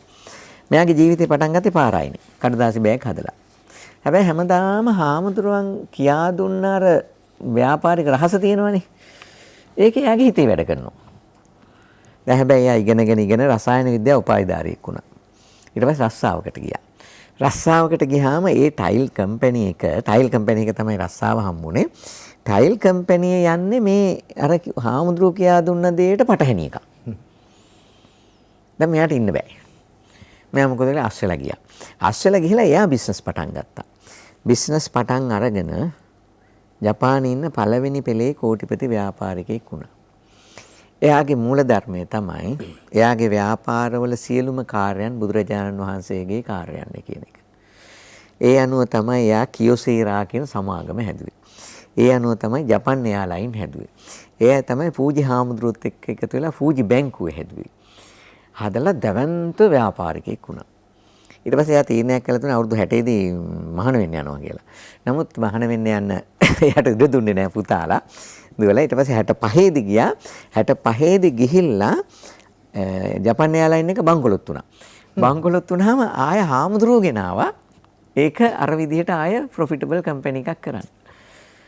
ඉතින් ඔය ගැන ජපානයේ පොතක් ලියලා තියෙනවා. ඒ සිද්ධි ටික ඔක්කොම එකතු කරලා ජපන් ව්‍යාපාරිකයා කියන එක්කෙනා ලෝකේ ඉන ජපන් බෞද්ධ ව්‍යාපාරිකයෝ 35 දෙනෙක් අරගෙන ඒ කට්ටිය කොහොමද මේ ඔය අපි කියන සිටුවර සංකල්පය කියන එක ජපන් ව්‍යාපාරිකයා අනුගමනය කරේ කොහොමද? ඒ කියන්නේ හොරකම නැතුව, බොරුව නැතුව, මිනිස්සු රවට්ටන්නේ නැතුව. එයත් සතුටු කළා තමන් ලාභ ලබන හැටි. ඒක මේ ලංකාවේ අපි එදා ඉඳලා කරපු ක්‍රමේ. ඒකට අපි දැන් උනේ මම අර අතෙන්ට එන්නම් අර දෙවෙනි පියවරට අපි 78 දී අපි කරගත්ත දේ තමයි අන්න ඒ හර පද්ධතියට පහර දුන්නා. ඒ හර පද්ධතියට තමයි පහර දුන්නේ. ඊට පස්සේ මොකද උනේ? අපි ඕනම දෙයක් සල්ලි හම්බ වෙනවා නම් ඕන දෙයක් විකුණන මට්ටමකට ගෙනාවා. ගෙනහැල්ලා එනකොට දැන් අපි කතා කරාට හසන්ත මනුස්සකම ගැන කඩේකට ගියොත් අද වෙනකොට මනුස්සකමට විකුණන්න කිසිම දෙයක් නැහැ. ඒක තමයි මගේ අදහස. කිසිම දෙයක් නැහැ. සියලු දේ මම පොන්චි උදාහරණයක් කියන්නම්. දැන් මම සාමාන්‍ය උදේට සත්තුන්ට කෑම දෙනවා. මම එක තැනකින් හාල් ගෙනහැල්ලා උයනවා. ඒ හාල් ඇරෙන්න සත්තු සාමාන්‍ය හාල් වල බත් කන්නේ නැහැ. අපි කනවා. අපේ ගෙදර ඉන්න පූස පැටියා ඌට කිරිපිටි දුන්නම් ඌ කිරිපිටි බොන්නේ නැහැ. මම බොන්නේ නැහැ. හැබැයි ලංකාවේ කිරිපිටි බොනවා. ඌට එලකිරි ටිකක් ගෙනත් දුන්නාම පොඩි කාලේ පන්සලට ගෙනත් දාපු පූස පැටියෙක්. ඌ ඒ ටික බොනවා කිරිපිටි දුන්නාම බොන්නේ නැහැ. එතන ඉඳලා බලන්න වෙච්ච දේ අපිට අම්මා දරුවට දෙන කිරිපිටි දෙන්න කියලා මම කියන්නේ නැහැ. මිනිහා කියන සතා කිරිපිටි බොන්න ඕන සතෙක් නෙමෙයි. අම්මගේ කිරි බොනවා. ලෝකේ කිසිම සතෙක් කිරි බොන්නේ නැහැ වෙන. කිරි බොන ක්ෂීරපායි සත්තු අපි තමයි මැරෙන කොටත් කිරි ටිකක් අට දාන්නේ කොහොම හරි. ඒකට එහෙම දෙයක් හදලා තියෙනවා. ඒ තරමට අපි පුදුමාකාර විදිහට විකෘති වෙලා තියෙනවා. එතකොට ඒ විකෘතිය හදන්න නම් හසන්ත මේ වගේ වැඩසටහන් ටෙලිවිෂන් වල 100 ගාණක් කරන්න ඕනේ. කර ගෙදරවල වලට යන්න ඕනේ. ගෙදරවල වලට යනකොට මිනිස්සු ඩිංග තේරුම් ගන්න. දැන් ඇත්තටම තේරුම් අරගෙන දෙනවා ડોක්ටර් සීමා හරියට මහන්සි වෙනවා බැනුම් අහනවා ඌ ගාලා. බැනුම් අහනවා මහන්සි වෙනවා. ඒකත් එක්ක දැන් යම් කිසි ප්‍රමාණයකට තේරුම් අරගෙන තියෙනවානේ. එතකොට අපි තව අවුරුද්දක් දෙකක් ඔය ස්මාර්ට් මැනිපියුලේෂන් නවත්තලා අර මෙතුමා කිව්වාගේ මිනිස්සු කුණු ඉල්ලන එක. මිනිස්සු ගිහිලා කුණු ඉල්ලන එක. ඒක නතර කරගන්න පුළුවන් නම් අපිට අන්න හසන්ත මේ වගේ වැඩසටහන් 10ක් 15ක් කරපුවාම අරයට දෙන්න බැරි වෙනවා. එයාට දෙන්න බෑනේ. අපි හිතමු පැණි බෝතල් බීම මම නතර කරලා තියෙනවා. මම විශ්වවිද්‍යාලේ ඉන්න කාලේ බිව්ව දන්නේ නෑනේ. මම දන්නේ නැතුව මමත් බීලා තියෙනවා. හැබැයි මම ඒක දැනගත්ත දවසේ ඉඳලා අද දක්වා කිසිම කෙනෙකුට දෙන්නෙත් නෑ, බොන්නෙත් නෑ. අපේ ගෙදරට ගේන්නෙත් නෑ. දැන් අපි මේ විදිහට දැනුවත් කිරීමේ ව්‍යාපාර කරගෙන ගියොත් මොකද වෙන්නේ? මිනිස්සු ඉල්ලන්නේ නෑ. එතකොට දෙන එක්කෙනාට දෙන්න බෑ. එතකොට අන්න වෙළඳාම කියන එක අපිට ලස්සන තැනකට ගේන්න පුළුවන්. දෙන්න නම් හොඳ ඒවා තියෙන්න ඕනේ. අපි දෙවෙනි කොටසක් කතා කරමු ඕකේ පස්සේ. හොඳයි. අපිට ඇමතුම් කීපයක් තියෙනවා. අයිබෝවන්. කතා කරන්න. තෙරුවන් සරණයි. මම මේ කතා කරන්නේ රත්නපුර කහවත්තෙන් ජයතිලක බණ්ඩාර දුග්ගන්නාරාල කියලා කෙනෙක්. කතා කරා. ඔබේ රූපවාහිනී යන්ත්‍රයේ ශබ්දය ටිකක් අඩු කරගෙන කතා කරන්න. විද්වත් මණ්ඩලයෙන් අවසරයි වෛද්‍යාචාර්යතුමනි. ඇත්තටම වෛද්‍ය පාදිනිය මැතිතුමා ගැන ගොඩක් සතුටුයි. මොකද මේ එතුමා මේ දේශීය ආහාර පිළිබඳ දැඩිශේ මේ එතුමා වැඩි මතයක ඉන්නවා. ඇත්තටම ඇත්ත. මීට පෙර වැඩසටහනකත් මම අහගෙන හිටියා. එතුමා අර නීගෙඩි සම්බන්ධව ප්‍රකාශයක් කළා. ඇත්තට මේක සත්‍යයි. මමත් ගැමියේ. ඇත්තටම ඒක ඉතාම වටිනවා. අද අපිට වෙලා තියෙන ලොකුම ප්‍රශ්නේ තමයි විද්වත් මණ්ඩලය අපි මේ බටහිර පන්නේ දේවල් වලට යට වෙලා අපි මේ බටහිර පන්නේ ආහාර පාන වලට හුරු වෙලා අපි මේ දේවල් අරගෙන අද අපි විශාල අනතුරක වැටිලා ඉන්නවා. අපි ඔක්කොම රෝගීන් වෙලා ඉන්නවා. ඉතින් මේ කොවිඩ් ප්‍රසංගිතය ආවම වෙනත් රටවල් වල ලෝකේ රටවල් ජීවිත නැති නැති බැලුවම ඇත්තටම අපිට හරි කනගාටුයි. එයාට ප්‍රතිශක්තිය නැති බව තමයි පේන්නේ. අපිට ඉතින් ඇත්තටම අපේ දේශීය ආහාර වර්ග අපි වවාගෙන හදාගෙන කෑම සඳහා පුරුදු වෙන්න උවමනා කරන පරිසරය දැන් ඇවිල්ලා තියෙන්නේ. ඇත්තටම විද්වත් මණ්ඩලෙනුත් ඒ දැනුවත් කිරීම තමයි කරන්නේ. ඉතින් අපි මේ දේශීය දේවල් අනුභව කරන්න පුරුදු වුණොත් ඇත්තටම අපේ ප්‍රතිශක්තියත් වැඩිලා අපේ ජීවිත ආරක්ෂා වෙයි. ඇත්තටම ගොඩක් සතුටුයි. මම අවුරුදු 64ක් වයස පුද්ගලයෙක්. මම කවමදාකවත් මේ වෙනකන් කිසිම බේතක් දීලා නැහැ. මම කන්නේ නිවුඩුහාල් බත් සහ එළවලු සහ නිවුඩුහාල් බත්. මෙතෙක් කල මම කිසිම වෙනත් ಜಾති ආහාරයකට අරගෙන නැහැ.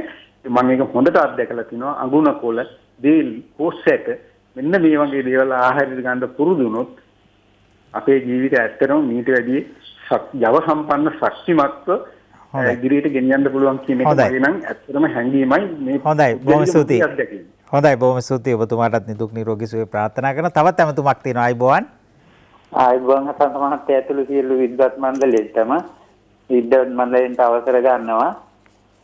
මේ මම කතා කරන්නේ මහත්තයා මම අසනීප ලෙඩෙක්. මේ මට මේ අපේ මේ බෙහෙත් ගන්න ડોක්ටර් මහත්තයා කිව්ව පළතුරු ಜಾති කන්න කියලා. ඉතින් මේ පහුගිය මාස දෙක තුනේම අපි මොළෙන්ද පුලින් ඉදිච්ච පළතුරු ගෙනාවා. අන්නාසි දස්ලබ්බු වගේ ಜಾති, අඹ වගේ ಜಾති. ඒ ගෙනාවට එකක්වත් කෑමට ගන්න බෑ. මොකද අපි අර පුංචි කාලේ තියෙන පැහිලා ඉදිච්චනේ. දැන් මේවා පැහෙන්නටත් කලින් අර කඩලා තෙල් ගහලා ඉදවල තමයි තියෙන්නේ. ඉතින් දස්ලබ්බු ගෙඩියේ කපලා ඇතුලේ බලනකොට වතුර පිරීලා කුණු වෙලා. කොහොමවත් කන්න බෑ. ඉතින් දැන් ඒක නිසා ඒක වෙලා තියෙන්නේ මේ අර වෙළඳ පොලේ තියෙන්නේ බාගෙට පැහෙන්නටත් ඉස්සර වෙලා තෙල් ගහලා ඉදවපුවනේ.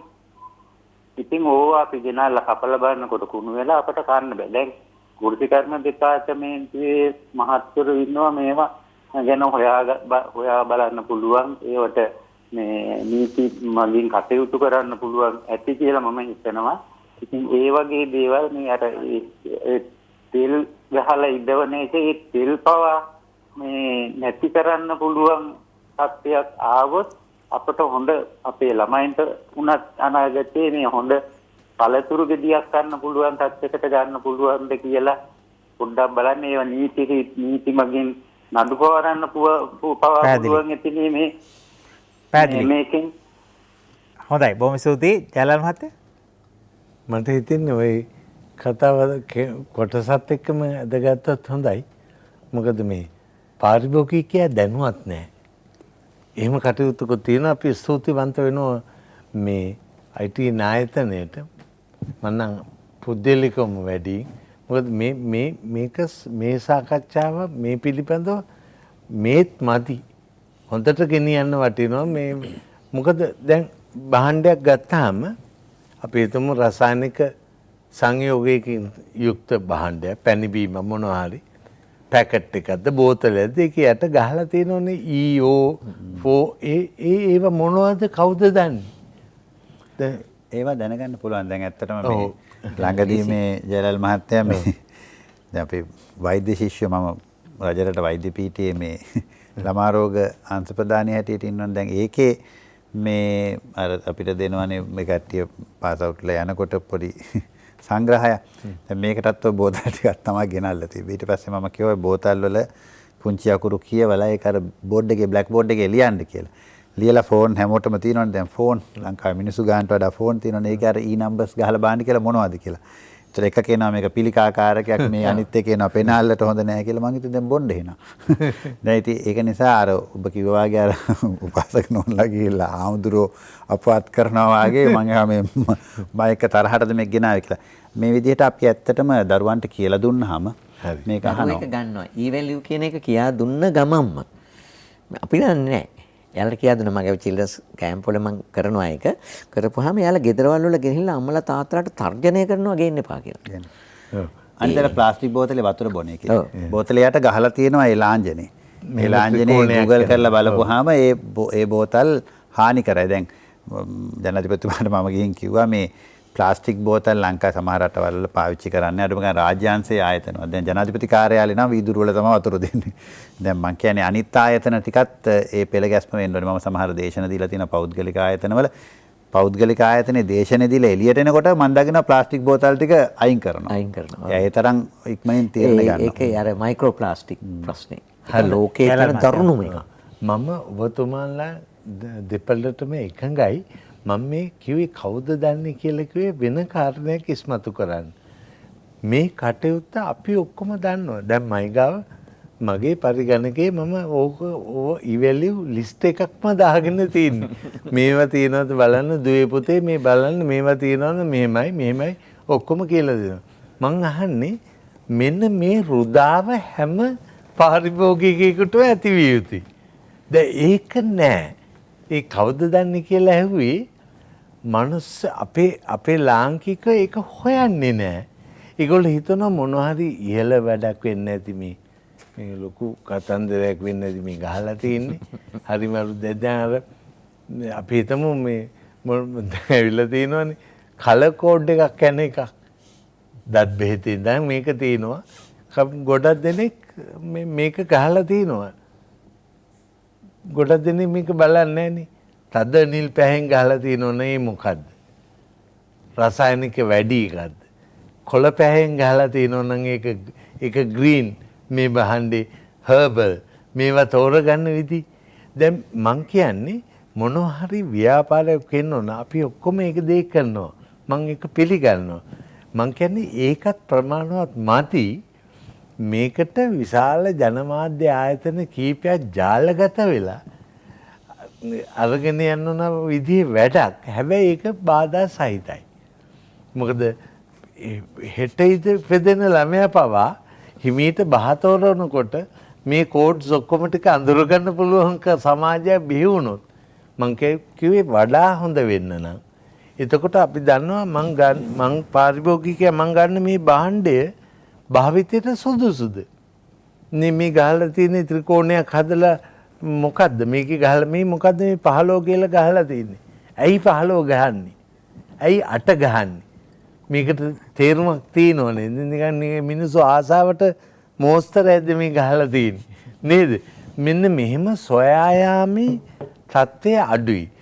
එවැනි සොයන් නැති පාරිභෝගිකයෝ විශාල ප්‍රමාණයක් ඉන්න රටක අන්න මනුස්සකම නැති වෙලෙන්දට හොඳ ඉඩක් තියෙනවා. මෙන්න මේ ඉඩ නැති කරගන්න ඕන අපිමයි කියලයි මම විශ්වාස කරන්නේ. පාරිභෝගිකයා හොඳ දැනුවත් පුද්ගලයෙක් වෙන්න ඕන. දැන් අපි හිතමු මෙන්න මෙහෙම කටයුත්තක් කිව්වොත් එම මම එක සැරේකුත් කතා කළා තොරමඩලා මං චුට්ටි මතක් කිරිල්ලක් කරන්න. පෙලක් ඔය ලොකු ආහාර විකුණන තැන්වල දාලා තියෙන මට මීනා යනවා පෙලක් කලාවට. දැන් මිනිස්සු ගොඩක් ආසයි. අර කතන්දරේ හරි ඔබතුමා කිව්වා. මිනිස්සු හරි ආසයි කරත්තයක් තල්ලු කරගෙන පොඩි ස්මාර්ට් වෙලා යන්නේ. දැන් වටපිට බල බබා don't run අන්න එහෙම ගියාගෙන එයින් එහා දන්නේ නැහැ. බබා be careful ඔච්චරයි. එයින් එහා මොකුත් නැහැ. නොම දොඩන්නේ ඉංග්‍රීසි වචන දෙක තුනකුත් කියෝ කරත්තේ තල්ලු කරගෙන ගිහිලා හැඩකලා ෆිෂ් ගමුදේ මොනවද තියෙන්නේ ටුනා තියෙනවා එහෙම කතා කරන අය ඉන්නෝනේ. මෙන්න මෙහෙම පිරිසක් වේගයෙන් වැඩි වෙච්ච සමාජයන්නේ මේ කාලේ. ඉස්සර අපේ සමාජයේ ඒක දැක්ක මොකද්ද වෙලා තියෙන්නේ එහෙම අහනවනේ. දැන් එහෙම අහන්නේ දැන් එහෙම කතා කරන එක්කෙනත් එක්ක අනිත් එක්කෙනත් අහන්නේ බඩු ගන්නවද සුපර් මාකට් එහෙම. එයාත් හැඩ වෙනවා. be smart. එතකොට මෙහෙම ගිය ගමන් ටක් ගාලා අර රාක්කේ තියෙන අර බොරු බෝතලේ ගන්නවා. මොකද්ද? පිරිසිදු කිතුල් පැණි. දෙ ජීවිතේකට පිරිසිදු කිතුල් පැණි බෝතලයක් සීල් කරලා මෝඩියකින් වහන්න පුළුවන්ද? දඩෝන් ගාලා බෝම්බ ගහනවා වගේ පුපුරන්නේ එක මෙහෙමලා. මේ ඒක ඇතුලේ හැම වෙලාවෙම රසායනික ප්‍රතික්‍රියාවක් සිද්ධ වෙනවා. ගෑස් වගේ පත් වෙලා කිතුල් පැණි දිනනවා නම් පලා තින්න බෑ. ඒකට තමයි අර කෙහෙල් පතුරින් මේ සමා වෙන්න කොළපතින් හදපු පුවක් කොළපතින් හදපු මේ බඳුන අපේ හදලා තින්නේ. දැන් ඒ වෙනකොට අපිට මේ වෙනකොට අපිට වෙලා තියෙන්නේ ඒ මොනවද දන්නේ පුවක් කොළපතක් කියන්නේ මොකද්ද කියලා දන්නේ නැති සමාජයක් බිහිවිලානේ. එතකොට කොහොමද කොස්සට කන්නේ ඔය මහත්තයා කිව්වට කොහොමද වෙන්නේ? කොහොමද කෙහෙල් කොළ එක දාගෙන බත් එකක් කන්නේ? කොච්චර ඉන්නවද කෙහෙල් කොළ එක ඔතාගෙන බත් එකක් ගිහලා තැනක දිගහැරෙන ලැජ්ජාය අපේ සමාජේ විශාල වශයෙන්.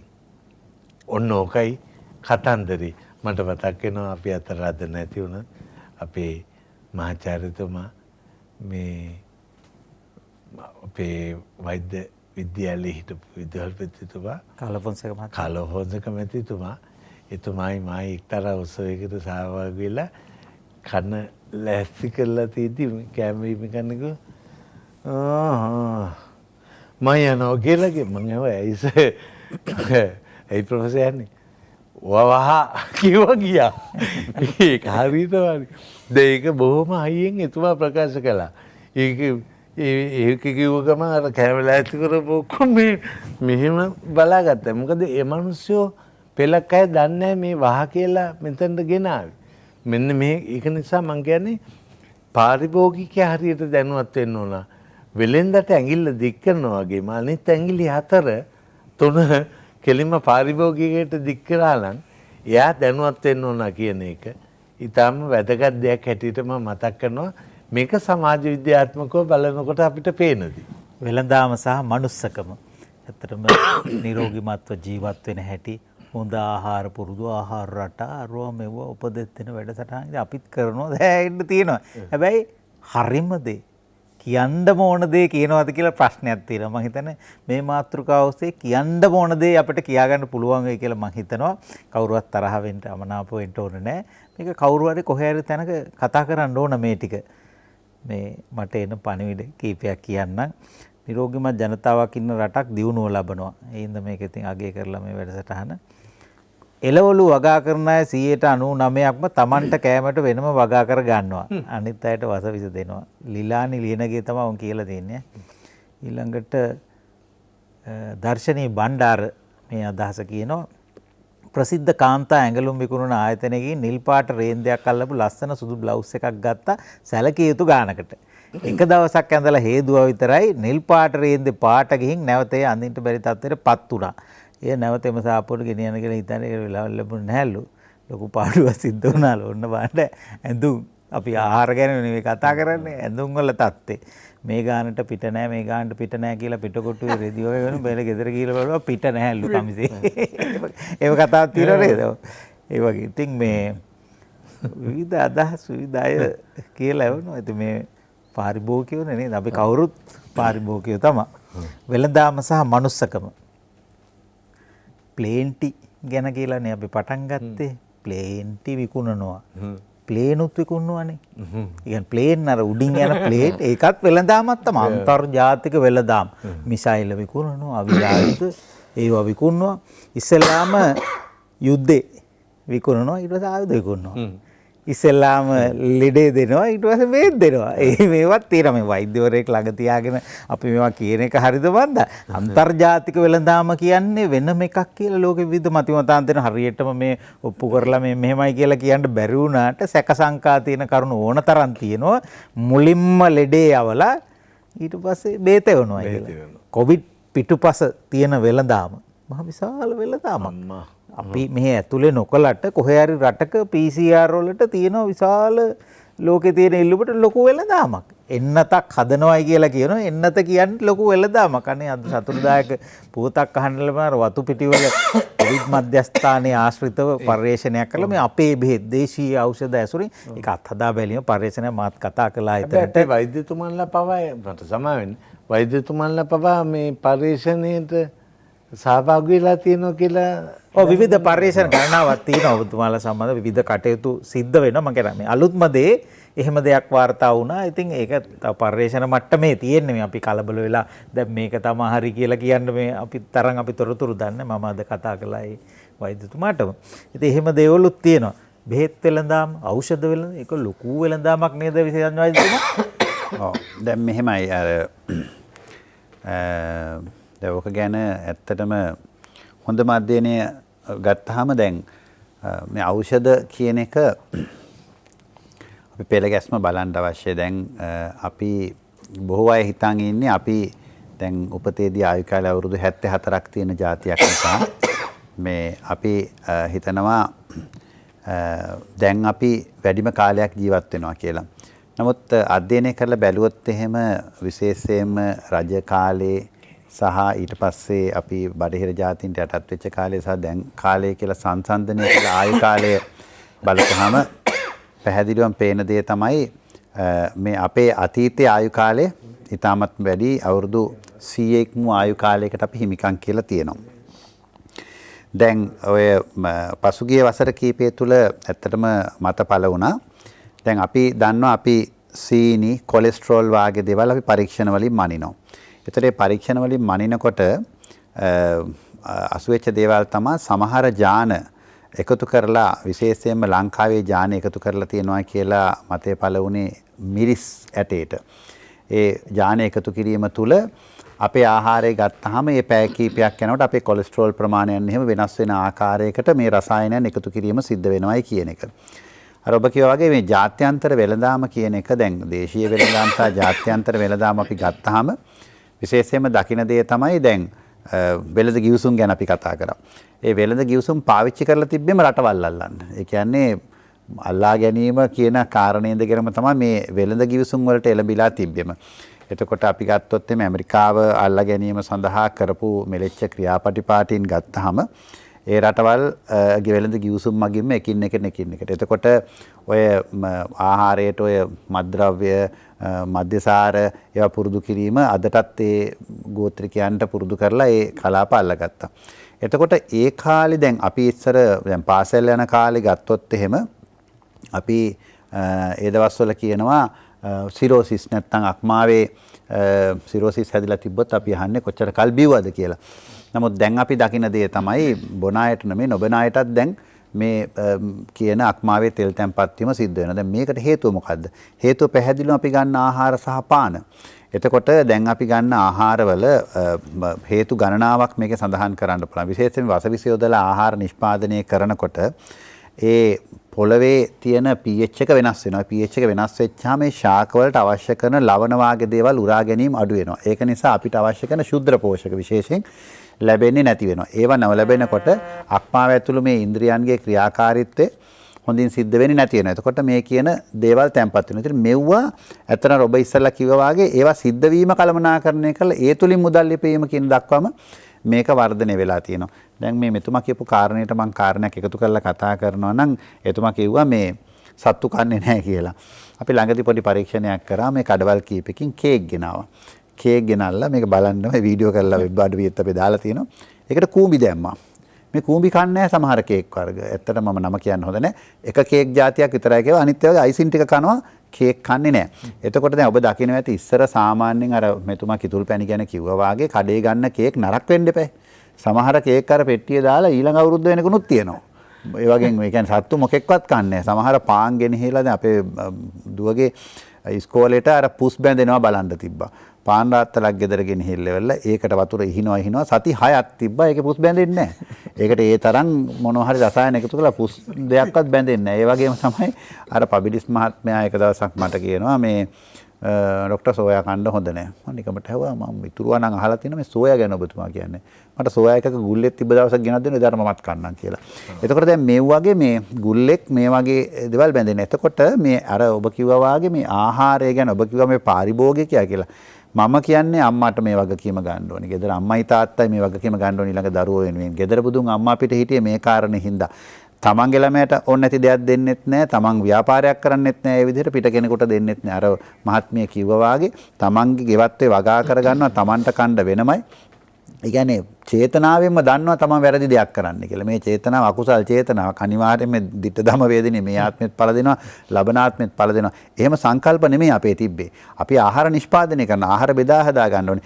දැන් ඒ දවස්වල කියන වගේ ගොවියා කියන පුද්ගලයා තමයි ගමේ අභිමාණයෙන් හිටියේ. මොකද අනිත් ඔක්කොටම කෑම දෙනවා. මම හිතන්නේ ගොවිගම කියන කුලයට හොඳයි කියලා කියන්න හේතුවත් මම හිතන්නේ ওই කාරණේ උඩ. මොකද සියලු දෙනාට ආහාර දෙනවා. පන්සලට ආහාර නිෂ්පාදනය ගොවි මහත්තයයි වෙද මහත්මයා ඉස්සර දෙන්නම එක්කෙනෙක් කියන සුද්ධ ආපුවාම අපේ වෙද මහත්තුරු ඔක්කොගේම ඔළුවට වෙඩි තියාගෙන ගියා. ඒකට හේතුව ඒ අය තමයි අපිට හිටපු මේ අර කිව්ව විශ්වවිද්‍යාලේ මේකේ සියලුම දැනුම් සම්භාරය තිබ්බේ. එතකොට මේ කියපු අපේ ආහාර සංස්කෘතිය අපිට අහෝසි වුණා. ඒක නිසා දැන් ඔය මේ මීතෙල් ගැන අර මහත්මයෙක් මතු කරා. දැන් මම ඇත්තටම විද්‍යාත්මකව හොයලා බලුවා තෙල් වර්ග. මීතෙල් තමයි නම්බර 1ට එන්නේ. ගොඩක් කට්ටිය දන්නේ නැහැ. ලංකාවේ මීතෙල් කන්න පුළුවන්. ඉන්දියාවේ මීතෙල් කන්නේ නැහැ. ඒ කට්ටිය පහම්පත්තු කරන්න ගන්න. නමුත් ලංකාවේ මීතෙල් කනවා මේ ගම්වල මිනිස්සු. මීතෙල් තමයි ඉස්සර මීයට අහුලන්න යනවා. මී වවුලන් රෑ පුරාම කියලා අර සින්දුවක් තියෙනවා.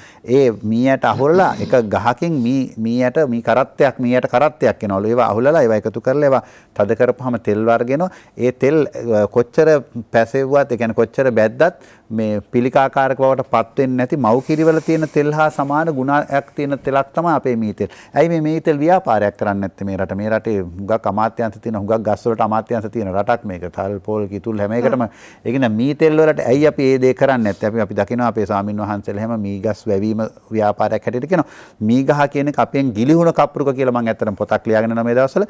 ඒ ගහේ මීතෙල් කියන එක ඊට පස්සේ තමයි පොල් තෙල් තියෙන්නේ. ඊට පස්සේ තමයි තල තෙල්, එළඟි තෙල්, ගිතෙල් මේ වගේ පෙළ ගැස්මක් තියෙන්නේ. අපි ඔක්කොම තියලෙවල අර කටුපොල් තෙල් බොනවා. කටුපොල් තෙල් ළමයාගේ කිරියකටත් දානවා. මේ කටුපොල් තෙල් කියන ඉතාමත් විනාශකාරී දෙයක්. අර ඔබ පටන් ගන්නකොටම කියේ පූරිකාටම එකක් එකතු කරන්න ඕනේ. පොල් වගා කිරීම මණ්ඩලයත් එක්ක අපි වැඩසටහනක් කරා මේ ළඟදී. ඒකේ විද්‍යාඥයෝ එතන කීප දෙනෙක් හිටියා. මට හසන්ත කියන්න බෑ ලංකාවේ කඩෙන් ගන්න පොල් තෙල් වල පොල් තෙල් ප්‍රතිශතය කීයද කියලා. මං හිතුවා අඩුම ගානේ 50%ක් ඇති කියලා. 100ට අය පොල් තෙල් වෙන්න බෝතලයක් කලනවලු. ඒ කියන්නේ 120ට අඩු ප්‍රමාණයක පොල් තෙල් තියෙනවා ෆාම් ඔයිල්. ඒක නිසා මේක ඉතාමත් විසකාරකයක්. ඒක නිසා ඉස්සර ගෙවල් වල තිබ්බ දේ තමයි හසන්ත ගෙවල් වල අවුරුද්ද ලං වෙනකොට පොල් අපේ ගෙවල් වල හිඳිනවා. හිඳලා පොල් තෙල් බෝතල් කීපයක් තියාගන්න ඒවා මුඩු වෙලා නරක් වෙන්නෙත් නැහැ. තල මේ මී තෙල් නම් නරක් වෙන්නෙම නැහැ. ඒවා ගෙදර තිබ්බා. එතකොට ඔළුවේ තැඹිලි තෙල් ගෑවා මිනිස්සු. ඒවා මේ ඊ타ත්ම ಗುಣ මේ දායක දේවල්. අර ඔබ කිව්වා වාගේ මේ ට්‍රොලි තල්ලු කරන් ගිහිල්ලා නෙමෙයි දාගත්තේ. අනිත් එක ඒ තෙල් හිඳීම ඒ වගේ දේවල් කරනකොට අපිට ලැබිච්ච ව්‍යායාම. අද සමහරලාට මේ නගරයේ ඉන්න මහල් නිවාසයක ඉන්න කෙනෙකුට මම මේ කියන දේවල් ප්‍රායෝගික නොවෙනව වෙන්න පුළුවන්. නමුත් ගමේ ඉන්න කට්ටියත් මේ ටික කරන්නේ. දියුල් ගෙඩියක් ගත්තාම දැන් දියුල් ගෙඩියේ ප්‍රෝටීන් ග්‍රෑම් 7.5 වෙනවා. කිරි වීදුරුවක තියෙන ග්‍රෑම් 2ක් විතර ප්‍රමාණයක්. ඒ වගේ 3 ගුණයක් තියෙනවා. එතකොට ඇයි මේ දියුල් ටික ගිහිල්ලා කෝච්චිය යන කෝච්චියට විකුණලා ඉවරලා ගිහිල්ලා කඩෙන් මොන හරි බීම එකක් බොනවා. මේ සංස්කෘතිය අපි මේක තේරුම් කරලා දෙන්න අවශ්‍යයි. ඒ වගේම තමයි අපේ පළතුරු ටික කොච්චර වැදගත්ද. දැන් ඔය පිටරට තියෙන ඔය බෙරි වර්ග බ්ලූබෙරි, බ්ලැක්බෙරි, ස්ට්‍රෝබෙරි කියා ඒ බෙරි වර්ග වලට මිනිස්සු කොච්චර සලකනවා. අපේ මාදන් අර ඒ දන් ටික, peer ටික අපේ මිනිස්සු කන්නේ නැහැ. ඉතින් මේ දරුවන්ට මේක දැන් අපිට වෙලා තියෙනවා වතුර බීම පුරුදු කරන්න උනා වගේ පළතුරු කන්න පුරුදු කරන්න. බලන්නකො පාරේ දැන් ඉස්සර අපි ඉස්කෝලේ යන කාලේ ඉස්කෝලයක් ළඟ peer ගහක් හරි පොල් ගස්වත් ඉතුරු වෙන්නේ ළමයි නැගලා කඩනවා. දැන් මේකේ peer ගහක peer ගෙඩියක් කඩනවාද බලන්නකො. හැබැයි ඔක්කොම කඩෙන් ගන්න ගිහිල්ලා මේ කියන ඒක නිසා අපි මේ අර එක මේ කෙනෙක් කිව්වා ලෙඩ කෙනෙකුට මේ පළතුරු ගෙනල්ලා වෙච්ච දේ. දැන් අපි බලන්නකො අපේ උපන්දිනය. ඉස්සර කෙනෙක්ගේ උපන්දිනයකට මොකද්ද කරේ? උපන්දිනයකට කරේ කිරි ගහක් හිටවන එක. අද මොකද්ද කරන්නේ? ගිහිල්ලා ගෙදර පන්තියේම ළමයි ටික එක්කරගෙන ගිහිල්ලා අර මැරිච්ච මේ සත්තු කන්න දෙනවා. ඉතින් මේ ඊට පස්සේ ඒ සත්තු දැන් අපි ගත්තොත් එහෙම දැන් කුකුල් මස් කියන එක උනත් ගත්තාම සිද්ධ වෙන දේ තමයි දැන් අපේ දරුවෝ හම්බෙන්නේ නැති අම්මලාට අපේ මේ අර මදසරු භාවය තියෙන සායනවල තියෙන එක මහාචාර්යවරයෙක් මට කියනවා මගේ පළවෙනි පියවර තමයි අම්මලාට කුකුල් මස්. ඇයි මේ කුකුල් මස් වලට ගහන හෝමෝන්ස් එච්චරකට හෝමෝන්ස් ගහලා ඉස්සර දවස් 50න් මැරිච්ච කුකුලා දවස් 30න් ඒ වගේ ගානේ. ඉතින් මේ ඒ සතාට ලොකු විනාශයක් කියලා. මම මේ ළඟදී බිත්තර ගැන අහපුවම තමයි මම ඇඟ හිරි වැටලා ගියේ. බිත්තරයක් හදනකොට ඒකට රසායනයන් 13ක් එකතු වෙනවා කියනවා. මේවා ගැන අර ඔබ කිව්වාගේ පාරිභෝගික අධිකාරිය සහ ආහාර පනත ක්‍රියාත්මක කරන කට්ටිය මීට වඩා නම් දායක විය යුතුයි. මම මේ ස්නායු වෛද්‍යවරයෙක්. නමුත් අපේ මේවා පිළිබඳවම ඉන්න පිරිස් මේවා ගැන බලන්නේ මොනවද? ඉතින් ඒක නිසා අර ගෙවල් වල අම්මලාට මේකේ ලොකු වගකීමක් තියෙනවා. උපන්දින සාදයේදී කිරි ගහක් හිටවන්න, තව කෙනෙකුට දානයක් දෙන්න, එදා දවස හොඳින් ගත කරන්න කරනවා වෙනකොට තව කට්ටියටත් මේ කියන ආහාර දෙනවා. ඒ වගේම තමයි කොස් ගැන අහලා අතන කතා කරා. කොස් ඇටයක තියෙන ප්‍රෝටීන් ප්‍රමාණය කිරිවල වගේ 3 ගුණයක්. ඉතින් කොස් ඇට කන එක ඒතකොට කොස් ඇට කාපු විදි කොච්චරක් තිබ්බද? අනිත් එක ඉස්සර අලුත දරුවෙක් ඉපදිච්ච අම්මා කෙනෙකුට මගේ ගුරුවරයා හැටියට හිටියේ මේ සරත් සිල්වා මේ ළමා රෝග විශේෂඥ වෛද්‍යවරයා. සර් මට කියනවා පදිනේ අපි ඒ දවස්වල අම්මලාට කියන්නේ කිරිකොස් කන්න කියලා. ඉතින් අද මම එහෙම සර්ට මේක ගුවන්විදුලි නාලිකාවක මේ නාලිකාව කියලා මට ඒවට නම් එන්න විදිහක් නැහැ. නමුත් එතකොට දැන් ඒ සංස්කෘතියෙන් අපෙන් සම්පූර්ණයෙන් අහෝසි වෙලා තියෙනවා. ඒ වගේම තමයි අර කිව්වා ගිහිල්ලා කඩෙන් තමයි පළතුරු අරගෙන කන්නේ. එදා කඩේ යනවා කියන එක ලැජ්ජාවක්. ගෙදර ගෙවත්ත තමන්ගේ ගෙවත්ත වෙන්න ඕනෙත් නැහැ. තාප්ප තිබ්බෙත් නැහැ. අපේ ගෙවත්තට ගෙදා කියලා තියෙන ගේ උයන. ගෙවත්ත කියලාත් නැහැ. ඒකට කියලා තියෙන ෆොරස්ට් ගාඩන් කියලා. කැන්ඩියන් ෆොරස්ට් ගාඩන් කියලා පොතක් පළ කරලා තිනවා. එංගලන්තේ විකුණනවා. මේ සුද්ධෝ ඉගෙන ගන්නවා අපෙන් මේ ෆොරස්ට් ගාඩනින් කරන්න කොහොමද කියලා. ඒ කියන්නේ ස්වභාවයත් එක්ක තමයි හැදුනේ. ඒ ෆොරස්ට් ගාඩනින් කියන එකේ යටම තලයේ තියෙන පුංචි ගොටුකොළ වාගේ දේවල්. ඊළඟ තලයේ තියෙන මිරිස් පැල වාගේ දේවල්. ඊළඟ තලයේ තියෙන ඊට ඉහළ ගස්. එතකොට තව උඩට ගිහිලා අන්තිමට වියන කඩාගෙන යන පොල් ගහ දක්වා මේ ස්තර ගානක. එතකොට උඩින් වතුර වැටිච්චහම වැස්සට ඒ වැස්ස මේ බොහොම පාංචු කාදරේ නොවන විදිහට තමයි පල්ලෙහාට වැටෙන්නේ. ඒතකොට උස ගස් වලට පොහොර ලැබෙනවා පුංචි ගස් වලින්. පුංචි ගස් වලේ මේ විනාශ නොවි පැවතීමට ලොකු ගස්. මේ වගේ බොහොම සහභාගීත්වයෙන් තිබ්බ ෆොරස්ට් ගාඩන්. මේක සුද්දා දැකලා කිව්වලු මේක ඇත්තෙත් නැති නැත්තෙත් නැති ගේ වෙනක් කියලා. ඒ කියන්නේ ඇත්තේ නැහැ කිව්වේ විකුණන්න දේවල් නැහැ. නැත්තේ නැහැ කිව්වේ නැති දෙයක් නැහැ. එතකොට එළබටු ගස් 4ක් 5ක් තිබ්බනම් කොච්චර ගුණද? එතකොට මේ ජාන විකෘති කරපු. දැන් එතකොට අපිට තිබ්බ ආහාර විවිධත්වය. ඉතින් ශුද්ධ පෝෂකයකයක් ඇත්තෙම නෑ. දැන් අද එංගලන්තේ ගත්තොත් එම ශුද්ධ පෝෂකයේ සිංක් ඩෙෆිෂන්සි එක ඒ කට්ටියගේ මේ කෘෂිකර්ම අමාත්‍යාංශය කියන විදිහටම ඇමරිකාවේ 70 ගාණක් තියෙනවා. මේ අයන් ඩෙෆිෂන්සි එක නැත්තම් යකඩ උණතාවේ 39. මේ කට්ටිය ශුද්ධ පෝෂකය. ශුද්ධ පෝෂක හිග වෙනකොට තමයි අපේ බෝනෝන රෝග වැඩි වෙන්නේ. අපේ මේ අක්මාවේ තෙම්පත් වීම අපේ රුධිර පීඩන මේ සියල්. ඒතකොට එදා අපි බෙලිමල් පානේ. ඉතින් අර කිව්වාගේ බෙලිමල් පානේ පිළිබඳ දැන් ලංකාවේ කිතුල් ගස් GPS මැප් කරලා තියෙන්නේ. අර ඔබ කිව්ව කාරණේ GPS මැප් ලංකාවේ කිතුල් ගස් තියෙනවා 7,58,000ක්. ඒ 7,58,000න් 14.8යි මේ කිතුල් මදින්නේ. මේ අපේ රටේ ප්‍රතිපත්ති මේ තීරණ කිතුල් වල දැන් වෙනම අමාත්‍යාංශයක් තියෙනවා. අපි කතා කරා ඒ කිතුල් වල ග්ලයිසීමික් ඉන්ඩෙක්ස් එක 22යි. ඒ කියන්නේ ඒ කිතුල් කෑවා කියලා සීනි ලංකාවට ගේන එක මම කියන්නේ සම්පූර්ණයෙන්ම තහනම් කරන්න පුළුවන්. ලංකාව ආහාර සඳහා විශාල මුදලක් ලංකාවෙන් පිට වෙනවා. මේ සියල්ලෙම අපිට වගකීම වෙන කාටවත් පවරන්න බෑ. මම කියන්නේ ගෙදර බුදුන් අම්මයි ඉන්න ඕනේ. ගෙදර අම්මයි තාත්තයි දැනගන්න ඕනේ. ගෙදරක කළමනාකරණය පිළිබඳ මේ ආහාර පිළිබඳ සංස්කෘතියෙන් සියලුම අම්මලා ටික මේ කියන කාරණාවලට එකඟ වුණොත් එහෙම අර කියන ඔබ හඳුන්වන විදිහට අමුතු පොෂ් එකකට යන්නේ නැතුව අපි ඒ තත්ත්වයට ආවොත් එහෙම මේ ප්‍රශ්නේ ඉබේම හැදෙනවා. ඒකට මම හිතන්නේ අද දවසේ භාෂාවෙන් කියන්නේ තිරසාර සංවර්ධන තිරසාර ව්‍යාපාර මේ තිරසාර වෙන්නේ එතකොට තමයි. අපි කියන්නේ දොරමඩලාව හැටියට අපිට කියන්න තියෙන්නේ වෙළඳාම නරක දෙයක් නෙවෙයි වෙළඳාම් කරන්න. හැබැයි වෙළඳාම් කරන්නේ මිනිස්සු එක්ක කියලා හිතාගෙන වෙළඳාම් කරන්න. මේ විකුණන හැම දෙයක්ම මිනිස්සුන්ට මේ ගෙනියන්නේ දරුවන්ට මගේ දරුවෝ වගේම දරුවෝ තමයි ඒ ගෙවල් වලත් ඉන්නේ කියලා හිතලා නිෂ්පාදනය කරන අය වෙළඳාම් කරන අය සමහර අය දන්නෙත් නැහැ. පැකට් කරලා ගානට ගෙනල්ලා තිබ්බහම කොහෙන් ගෙනවද දන්නේ නැහැ. යාට තියෙන්නේ අතරමැදියා වගේ විකුණන එක විතරයි. නිෂ්පාදනය වෙන හැටි දන්නෙත් නැහැ. කොහොම නමුත් හැම කෙනෙක්ම හැම අධියරකම හැම කෙනෙක්ම මේක විකුණන්නේ දරුවෙකුට මේක විකුණන්නේ මිනිස්සෙකුට කියලා හිතනවා නම් මම හිතන්නේ ඔක්කොම මගහැරෙනවා. ඉතින් මිනිස්සයන්ට වහදින්නේ නැහනේ. වෙළඳාම සහ මනුස්සකම අපේ මාතෘකාව. මට අවසර දෙන පාලක මැදිරියට යන පණිවිඩ කීපයක් සඳහා.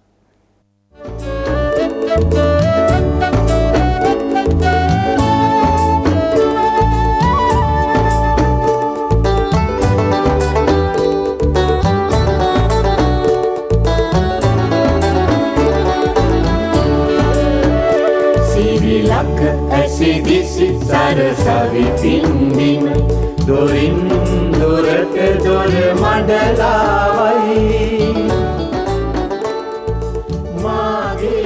වෙළඳාම සහ මනුස්සකම ගැන කතා කරන අපිට තව ඇමතුමක් තියෙනවා. අයිබෝවන්. මම සාමාන්‍ය නේරගේ පිටකොටෙන් හොඳයි. මගේ යෝජනාවක් තියෙනවා. අයිබෝවන්. කියන්නේ ඔව් එනවා. ඔව් මම සාමාන්‍ය නේරගේ පිටකොටෙන් මගේ යෝජනාවක් තියෙනවා මහත්මයා. දැන් මේ අපි දන්න පැරණි බිස්කට් සමාගමක් තිබුණා. ඒකේ අයිති හිමිකාර මහත්තයා කියලා තිබුණා මගේ දරුවන්ට හොඳ නැත්තම් මගේ ව්‍යාපාරය නිෂ්පාදනය කරන බිස්කට් වෙන දරුවන්ට විකුණන්න එපා කියලා. ඔව්. එතකොට යන්න ඒ වගේ තමන් විසින් තමන් නියාමනය කරගෙන යම්කිසි ක්‍රමවේදයකට ඉන්නව නම් ලංකාවේ හැම දරුවෙක්ම ආරක්ෂිතයි. මොකද මේ ගොඩාක් ආයතන ලංකාවේ අම්මා තාත්තා විසින් නිෂ්පාදනය කරන කෑම බීම. එතකොට තමන්ගේ දරුවත් යම්කිසි වෙලාවක මේකට මේ වෙන්න පුළුවන්. මේකෙන් විනාශ වෙන්න පුළුවන්. පැහැදිලි. ඔබතුමා ඒක මතක කරපේක හරි වටිනවා. එහෙම ව්‍යාපාරිකයෝ ඉන්නවා. එහෙම නිෂ්පාදන කරන අය ඉන්නවා.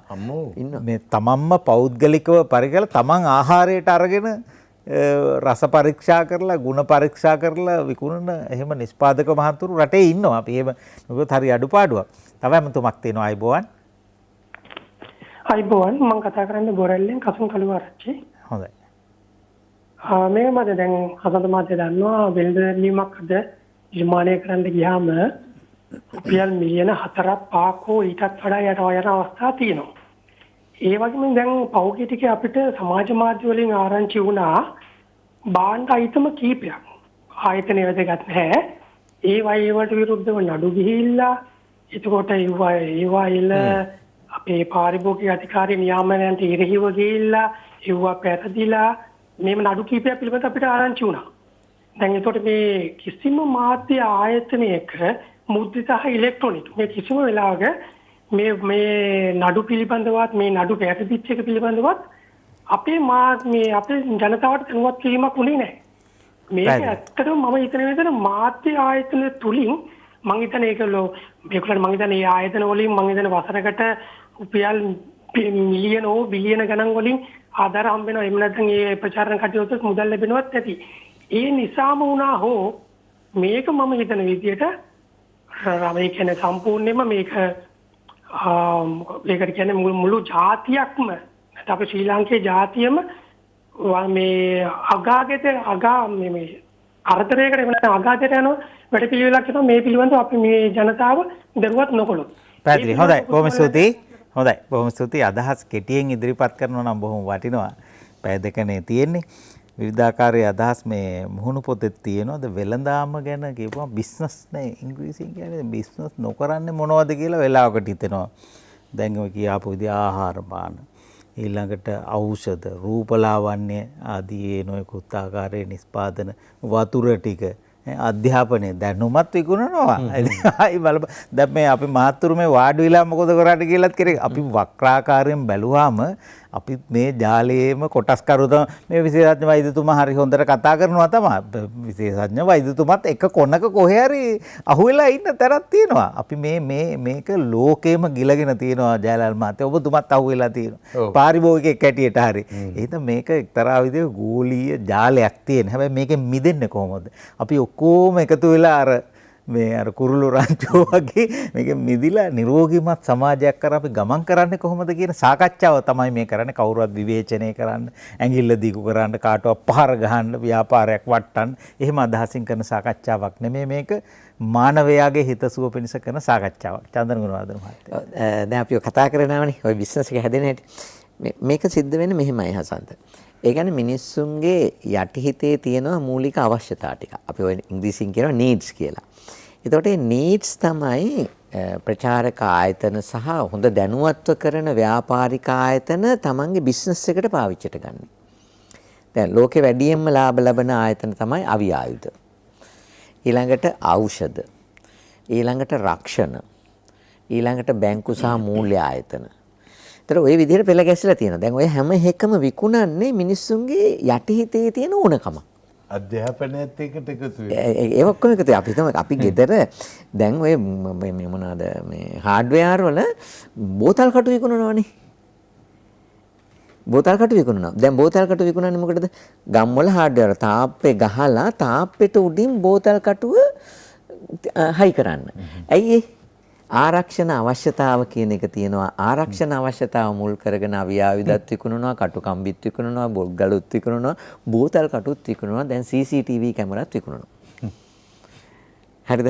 ඒතර ඒක තමයි තියෙන්නේ. ඒ බටහිරින් ආපු ක්‍රමය. බටහිර සම්පූර්ණ ගොඩනගලම තියෙන්නේ. ඒක අර අපි මම නම් පුහුණු වෙලා තියෙනකොට ඒ පුහුණු වෙනකොට පුහුණු කරන්නේ මේ නීඩ් එකට අවශ්‍ය දේවල් සප්ලයි කරන ක්‍රමය හදන්න ඕන අපි.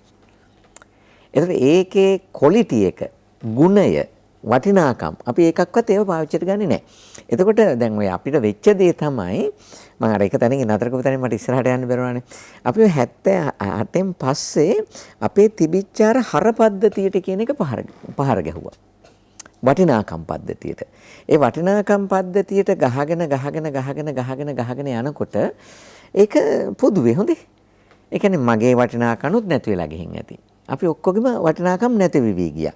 එතකොට ව්‍යාපාරයට පෙළඹෙන එක්කෙනාගේ වටිනාකම් නැහැ. අර ડોක්ටර් හොඳට මුලින් විස්තර කරපු අපේ තිබිච්ච බෞද්ධ හර පද්ධතිය වටිනාකම් ටික දැන් ව්‍යාපාරයකට පෙළඹෙන එක්කෙනාගේ නැහැ. එතකොට ඒකේ වැඩේ කරන එක්කෙනාගෙත් නැහැ. මිලදී ගන්න එක්කෙනාගෙත් නැහැ. දැන් නිකන් හිතන්නකෝ හසන්ත. අපි හිතමු හසන්ත වැඩ කරන්නේ ජනමාධ්‍ය ශාස්ත්‍රයේ. ඒතර හසන්තට මම කිව්වොතින් කවුරු හරි ඇවිල්ලා කිව්වොතින් ලක්ෂ 100ක් දෙනවා, ලක්ෂ 1000ක් දෙනවා. අපි හොඳ බ්ලූ ෆිල්ම් එකක් ප්‍රොඩියුස් කරමු. කරනවද? කරන්නේ නැහැ. ඇයි කරන්නේ නැත්තේ? ලක්ෂ 1000ක් විතර හම්බ වෙනවනේ. ආත්මයට වඩා වටිනවා හිතට. අන්න ඒක කියන ඒ අපි පොඩි කාලේ ඉඳලා අරන් ආපු හර පද්ධතියක් තියෙන අන්න ඒක. හැබැයි ඕකම තව කෙනෙක් දැන් අලුතෙන් හැදෙන තරුණයෙක් තරුණ රූපවාහිනී ශිල්පියෙක් හරි කාට හරි කිව්වොත් කරයිද? කරන කට්ටිය ඉන්න ඕනද? ඒකට හේතුව ඇයි? හසන්තගේ පොඩි කාලේ අම්මා තාත්තගෙන් ආපු පරිසරයේ වටිනාකම් ටිකක් තිබුණා, හර පද්ධතියක් තිබුණා. ඒකට අනුව දන්නේම නැතුව අපි හැදුනා. හැබැයි දැන් හැදෙන කට්ටියගේ ඒ හර පද්ධතියට අපි ගහලා තියෙනවා. ඒ හර පද්ධතියට දීලා තියෙනවා. යම් යම් දේවල් එන්නත් කරලා තියෙනවා. ඒ එන්නත් ටිකට අනුව තමයි අපි ජීවත් වෙන්නේ. ඒ එන්නත් ටිකට අනුව තමයි ජොබ් එක කරන්නේ. ඒ එන්නත් ටිකට තමයි මිලදී ගැනීම කරන්නේ. ඒ එන්නත් ටිකට අනුව තමයි අපේ ජීවිතේ පවත්වාගෙන යන්නේ. ඒතකොට මම නිෂ්පාදනයක් කළත් ඒ නිෂ්පාදනය කරනවා. දැන් ඒක තමයි අපි ඉස්සෙල්ලාම අවබෝධ කරගන්න ඕනදී. එතකොට මම විශ්වාස කරන දැඩි ලෙස විශ්වාස කරන දෙයක් තමයි ඒක. මම පුංචි උදාහරණයක් කියන්නම්. මම ගමේ ඉන්න කාලේ අපි ගම හරි දුප්පත්, මම දුප්පත් පවුලක එක්කෙනෙක්. ගමෙන් ගියේ කොළඹට එනකන් එකම එක ගමනයි. ඒ තමයි වන්දනා ගමනක් ගියා. ඒ වන්දනා ගමන එක දවසක් තමයි කවට යාමුනේ පන්සලට ගියා බලන්න. දැන් කවට යාමුනේ පන්සලේ අපාය හදලා තියෙනවනේ. අපාය හදලා තියෙනවා. දැන් අපේ අම්මා නැහැ, අක්කා තමයි මාත් එක්ක ගියේ. ඒ අක්කාගෙන් මම ඇහුවා ඒක එකේ වැහුවා මම පොඩි. මට හොඳට මතකයි ඒක. ජීවිතේ කවදාකවත් අමතක වෙන්නේ නැහැ. අක්කට කියන්නේ තේරෙන්නේ නැහැ. ඉතින් අක්කා අපිත් එක්ක ගියා ඔය ඒ ආච්චිට කියන්නේ අපි අග්ගල නැන්ද කියලා. ඉතින් ඒ අග්ගල නැන්ද අපිට හාල් වලින් කොටලා බත් වේලලා හදලා හාල් ගුලි බත් ගුලි හදලා අග්ගල හදලා දෙනවා. ඉතින් ඒ නිසා ගමේම ළමයි කියන්නේ අග්ගල නැන්ද කියලා. අග්ගල නැන්ද තමයි දන්නේ බණ. අක්කල නන්ද ළඟට එක්කන් ගියා. අක්කල නන්ද ළඟට එක්කන් එයා කියා දුන්නා මේ කවට යමුනේ පන්සලේ තියෙන දේවල් ටික. මොනවද? හොරකම් කරපුවම් වෙන දේ. මිනි මරුවාම වෙන දේ. අරක්කු බිව්වහම වෙන දේ. කපන හැටි, කොටන හැටි, මේ වද දෙන හැටි අරව හදලා තියෙනවා. මම බය වෙච්ච තරම් හසන්ත. එච්චර බයලා නැහැ මම පොඩි කාලේ කවදාකවත්. දැන් ඒකත් එක්ක මගේ ජීවිතේ අද මේ මොහොත වෙනකම්ම තියෙනවා ඒවට බයයි. ඒතර ඒ හැදුවේ අර දන්නේම නැතුව හරපද්ධතියනේ අපි. එතකොට අපි මොකද කරේ? එතනින් අයින් කරන්නේ අපේ ජීවිතේ. ඒ ජීවිතේ අයින් කිරීම තමයි පොදුවේ පාරිභෝගිකයා අතරමැදියා සහ නිෂ්පාදකයා බෙදා හරින්නා කියන තැනට ගියේ. දැන් උදාහරණයක් ගන්නමු. දැන් ඔය එළවලු කතාව කිව්වනේ. මේ කන්න වෙනම හදනවා. විකුණන්න වෙනම හදනවා කියලා. හැබැයි ඒ හදන මහත්තයාම දන්නේ නැනේ එයා ගෙදර ලීස් වවනවා. හැබැයි පරිප්පුයි අර කියෝ මිරිස් කුඩුයි කඩෙන් ගේනවා කියලා එයා දන්නේ නැහැ. එයා දන්නේ නැහැ. ඒවට තෙල් ගහලා නැතුව තමයි වන්නේ ඒවා. එතකොට ඒක එයා ඒ තරමට අපි මහා අනුවන જાතියක් වෙලානේ. දැන් ඒ අනුවන જાතිය බවට පත් වුණ ක්‍රමේ දිග කතාවක්. ඉතින් ඒක පටන් ගත්තේ හසන්ත ඇත්තටම මේ විවෘත ආර්ථිකයත් එක්ක පාලනයකින් තොර වටිනාකම් වලින් තොරව සංස්කෘතියක් නිර්මාණය කිරීම තුළ ඒක තුළ නැති වෙච්ච දේවල් ටිකක් තියෙනවා. ඒක තමයි පළවෙනි එක මිනිසුන්ගේ කායික යෝග්‍යතාව. ડોක්ටර් හොඳට දන්නවා ඇති මන්ට වඩා හොඳට 1977ට කලින් ලංකාවේ හදවත් රෝගීන් කීයයිද හිටියේ? පිළිකා රෝගීන් කීයයිද හිටියේ? දියවැඩියා රෝගීන් කීයයිද හිටියේ? අදිරුධිර පීඩන රෝගීන් කීයයිද හිටියේ? බොහොම සුළු පිරිසක්. අද ලංකාවේ රෝගීන්ගෙන් මම හිතන්නේ මම නිවැරදි වෙන්න වැරදි නම් නිවැරදි කරන්න 140ක් heart attack වලින් මැරෙනවා. මරණ වලින්. ඒ තරමට අපි ගිහිල්ලා ඉවරයි. එතකොට ඒ බාන කඩා වැටිච්ච හැටි එක පැත්තක් ඒක. එතකොට ඊටාම දරුණු විදිහට ගියානේ. එතකොට ඒ කායික යෝග්‍යතාව නැති කළා දැම්ම. මානසික යෝග්‍යතාව නැති කළා දැම්ම මිනිස්සුන්ගේ. ඒ අපේ සංස්කෘතියේ තිබිච්ච හරි වටින එකක්. අපි හිත හරි ශක්තිමත් මිනිස්සු. අපි සුයිසයිඩ් කරගත්තේ නෑ ඉස්සර ලංකාවේ මිනිස්සු. ගෑන් ළමයා තරහ වුණාම ගිහිල්ලා පිහියෙන් යන්නේ නෑ. රුචිරාණිනී අහන්න එකපාරම මරන්න කියලා සින්දු ලිව්වේ නෑ ඉස්සර. අපි හරි මානසික ශක්තියක් තිබුණා. ඊළඟට ආධ්‍යාත්මික ශක්තියක් තිබුණා අපිට. අපි කවදාකවත් මේ ලංකාවේ මිනිස්සු ඉස්සර කිසිම කෙනෙකුට හානියක් වෙන දෙයක් කරේ නැහැ. ආධ්‍යාත්මික පදනමක් තිබුණා. ඊළඟට පරිසර යෝග්‍යතාව තිබුණා. මේ පරිසරය දැන් අර මේ වැදිනායකතුමා කරපු කතාව ඇහුවොත් ලංකාවේ පරිසර යෝග්‍යතාව ගැන හොඳටම කියා දෙනවා ඒකේ. පරිසර යෝග්‍යතාව තිබුණා. පරිසරයත් එක්ක ජීවත් වීම කියන එක. ඊළඟට ආර්ථික යෝග්‍යතාව තිබුණා.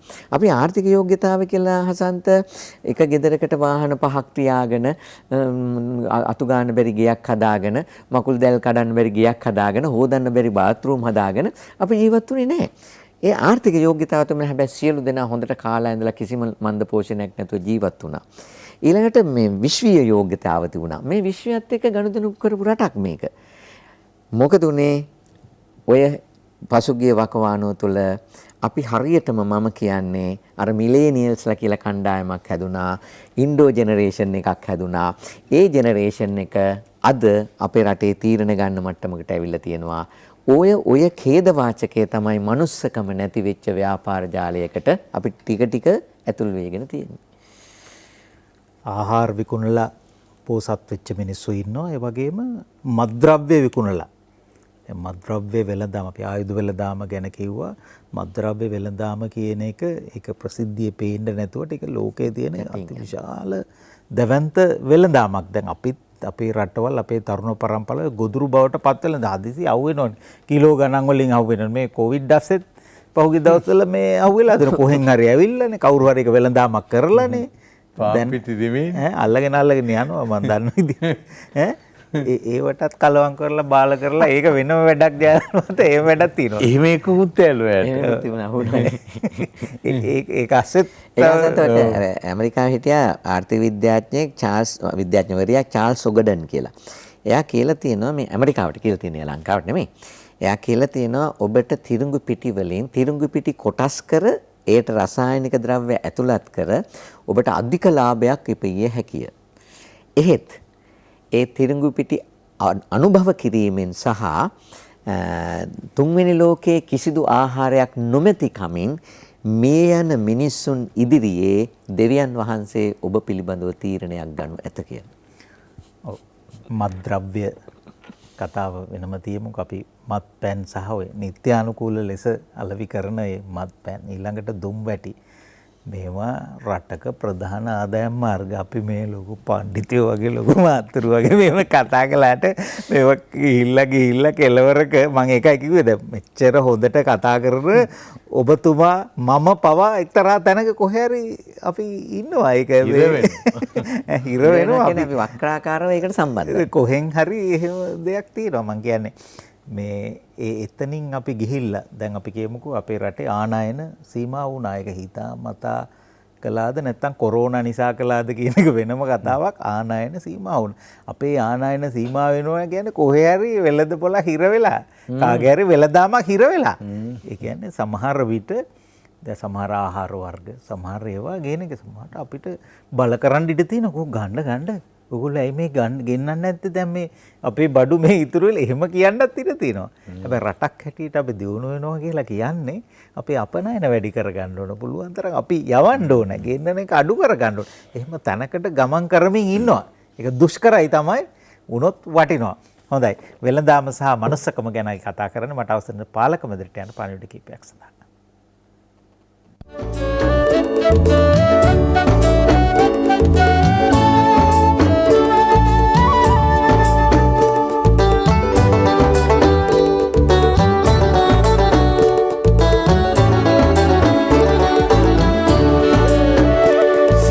ලක ඇසිදිසි සරසවි පින්දින දොරින් දොරට දොර මඩලාවයි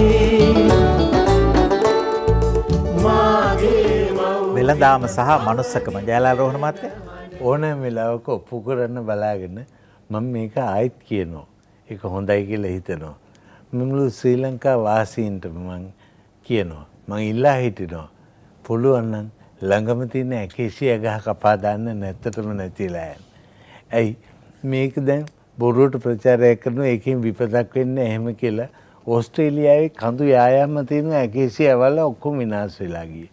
ඇත්ත කතන්දරේ ඔන්න ඕකයි. ඔය ගොඩක් දේවල් තියෙනවා. මීපැණි වර්ධනයේ කිසිසේත්ම නැති කරලා දැම්ම. ඊට පස්සේ ෆාම් වලින් එන්න පටන් ගත්තා. ඒතකොට අපි මම ඔක දේශනයක් ඇටියට කරද්දී එක්තරා ඈත ගමක විද්‍යාලයක ගුරු මහත්තයෙක් ඇවිල්ලා මට කියනවා අපිත් ඔහමයි. ওই වගේ කතා කරන්න ඕන. අපි ඔහම හැම වෙලාවෙම ජනතාව දැනුවත් කරන්න ඕන. මට පොඩි උදව්වක් කරන්න ඕනද? මම මොකද්ද? මට ඇකේසියා ගහ පෙන්වන්න පුළුවන්. මංගෝ ඔය ඔයගොල්ලන්ගේ ඉස්කෝලේ දිගට හරහට තියෙන ඇකේසියා ගහ තමයි. මට ඔයා මොනවද දැනුවත් කරන්න කියලා කියන්න මහත්තයෝ.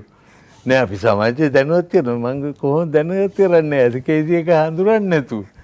ඔන්න ඔය තත්ත්වේ. ඒ නිසා ඒ තත්ත්ව ගැන හිතා බලන්න ඔක්කොමට. මෙහෙම කිව්වොත් මට ඉතාලියෙන් මිත්‍රයෙක් කතා කළා මේ දේ කිව්වා. ඉතාලියෙන් ඕනේ නැහැ කියලා අපිටත් ඕනනම් දැකද මිනිසුන්ගේ ලැජ්ජාව දැන් නැති වෙලා ගිහිල්ලා. නැති වෙලා ගියාම ඒක සාමාන්‍යකරණය වෙනවනේ. ඒක සාධාරණ වෙනවා. කිසිම දවසක අපි බස් රථයක යමු රුපියලක් ඉතුරු වුණොත් අපිට දෙනවද ජීවිතේට? රුපියල නෙමෙයි දැන් රුපියල් 5ක් දෙන්නේ. ඒ වෙලාවට කෙලින්ම සල්ලි අරගෙන දෙමඩ කොට ඉඳන් ටොරින්ටන් එනකොට ගාන රුපියල් 19යි. ජීවිතේට මට ඉතුරු රුපියල ලැබිලා නැහැ. ඇත්ත කතාව 20 ගත්තා ටිකට් එක දීලා හරියට නිකන් එයා යන්නේ ඒක එයාගේ වැඩක් වගේ එච්චරයි. අර රුපියල කියලා ඇහුවොත් නිකන් මොන දිහා බලන්නේ සිකේ මාත්‍යා. ලැජ්ජා නැද්ද ටෙලි නාට්‍ය වල තියෙන හරියට රුපියලට මැරෙන්න හදන ඕන ඕම තමයි හිතන්නේ. නමුත් අපි හිතුවොත් දවස ගානේ කරන ওই වංචාව නිසා රුපියලේ කියවා කීයක් නැති වෙනවද 500ක් ගියොත් 500ද යන්නේ බස් එකේ දවස් ඇතුළත මේවා දේවල් ඔක්කොම කතා කරනවා. මේ මිනිස්සුන්ගේ ලැජ්ජා නහරි දැන් කැපිලා. ඒක නිසා තමයි මිනිස්සුන්ට වෙලා තියෙන්නේ මේ සියල්ල තුළ හොයාගෙන යන උවමනාවකුත් නැහැ. ඊට පස්සේ හොයාගත්තු මිනිස්සු කියනකොට ඒක පිළිගන්න කැමැත්තකුත් නැහැ. ඒකයි ඇකේසිය ගහට මම තාමත් එහෙමම ඉන්නේ. කීපවතාව මම දොරමඩලාවේ තියුවා. පෙළක් වෙලාවට හිතන්න බැරි ප්‍රභූවරු ගිහිල්ලා රුක්‍රෝපණ දිනේ ඇකේසිය ගහක් හිටුවනේ. ඉතින් හිතන්නකෝ බලන්න. ඕක දැනුවත් ඥානෙ පිළිබඳ ලොකු ප්‍රශ්නයක්. එතකොට එක්ක මේක සැලසුම් කළම කරන දෙයක්. මෙන්න මේ දේවල් ගැන අපි හිතන්න ඕන. ඒ නිසා හොඳින් වැඩේ තමයි පුළුවන් තරම් දැනුවත් වෙන්න වටාපිටාව ගැන දැනුවත් වෙලා තව එකෙක්වත් දැනුවත් කරන්න. මේ අපි කරන දේම තවත් කරන්න. පුද්ගලිකව කර හැකි අසල්වැසියත් එක්ක මේ කටයුතු කළා අපි ඔක්කොම එක්කවමු මේ රට මේ වෙන විනාශයෙන් බේරගන්න. බස් එකේ ඉතුරු රුපියල හම්බුනේ නැතුවට කඩේකදී නම් ඒ රුපියලට ටොපියක්වත් හම්බෙනවා. ඔව්. සමහර කඩවල. ඒක ඊළඟ ජිමික් එක. මොකද දන්නවද? රුපියලේ ටොපි වෙනම ටිකක් තියාගෙන ඉන්නවා. එයා දන්නවා මේ ටොපි ටික ඉලක්කයට විකිනෙනවා කියලා. ඒකත් වෙලින්දගෙන අපූර්ව ටාගට් එකක්. රුපියලේ ඕන තරම් තියෙනවා වෙන්න පුළුවන් ඒ වුණාට අතේ යන්නෙම ටොපි බෑග් එකට. නේද?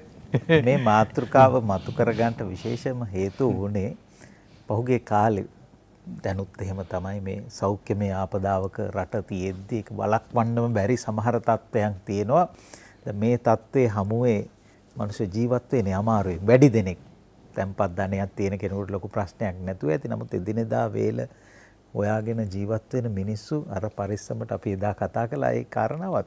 ඉතින් තියෙන කීයෙන් හරි මේ නමුත් ඒ මිනිස්සයාගෙනුත් අසාධාරණ විදිහට යමක් ගන්න හදනවා නම් උපේ ගන්න හදනවා නම් ඒක වැරදි. එහෙනම් මේ හැම කෙනෙක්ම වෙළඳ මහත්තුරුත් හිතන්න ඕන මේ අපි මිනිස්සුયો කියලා පෙන්වන්න හොඳම අවස්ථාවක් මේක. විශේෂයෙන්ම මතු කරගත්තේ මේ මාතෘකාවෙන් කතා කරන්න ඕන උනේ මේකයි.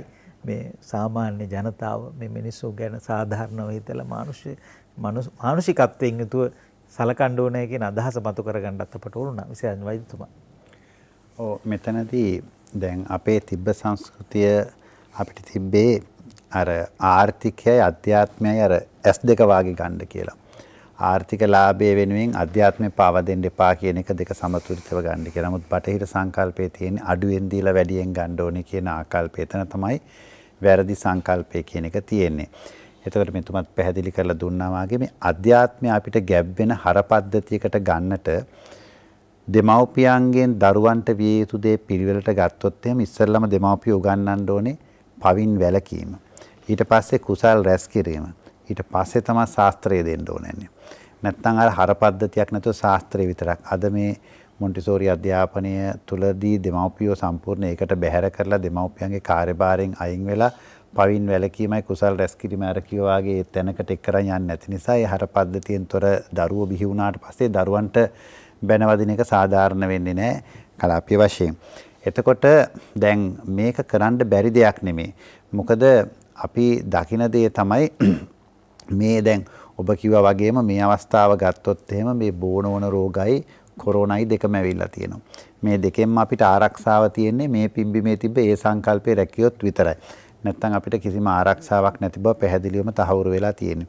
ඒක නිසා මෙතනදී ඔබ තෝරලා තියෙන මාතෘකාව මේ වෙළඳාම සහ මනුස්සකම කියන එක මේ දෙක එකට කරන්න පුළුවන් සංකල්පයක් කියන එක පැහැදිලිවම අපේ දර්ශනය තුළ ඉදිරිපත් වෙලා තියෙනවා. ඉතින් ඒක නිසා මෙතනදී මේ වගකීම තව කාටවත් පවරන්නේ නැතිව අපි හැමෝම මේ තියෙන වගකීම් ජාලයෙන් බැඳීමේ අවශ්‍යතාවය තියෙනවා. මම හිතන්නේ ඇකේසියා ගහ ගැනත් මම පොඩ්ඩක් කිව්වොත් හොඳයි. දැන් මීමැස්සෝ තමයි මේ ජීවිතේ ගෙනියන්නේ කියන. කියන්නේ යම්කිසි දවසකදී මීමැස්සෝ අපේ තුරන් වුණොත් ජීවිතේ පවතින්නේ නැහැ කියන එක පැහැදිලි විද්‍යාත්මක මතයේ හැටියට තියෙනවා. ඒතර ඇකේෂියා ගහේ මල් පානය කරපුවාම මීමැස්සා වැටිලා මැරිලා යනවා.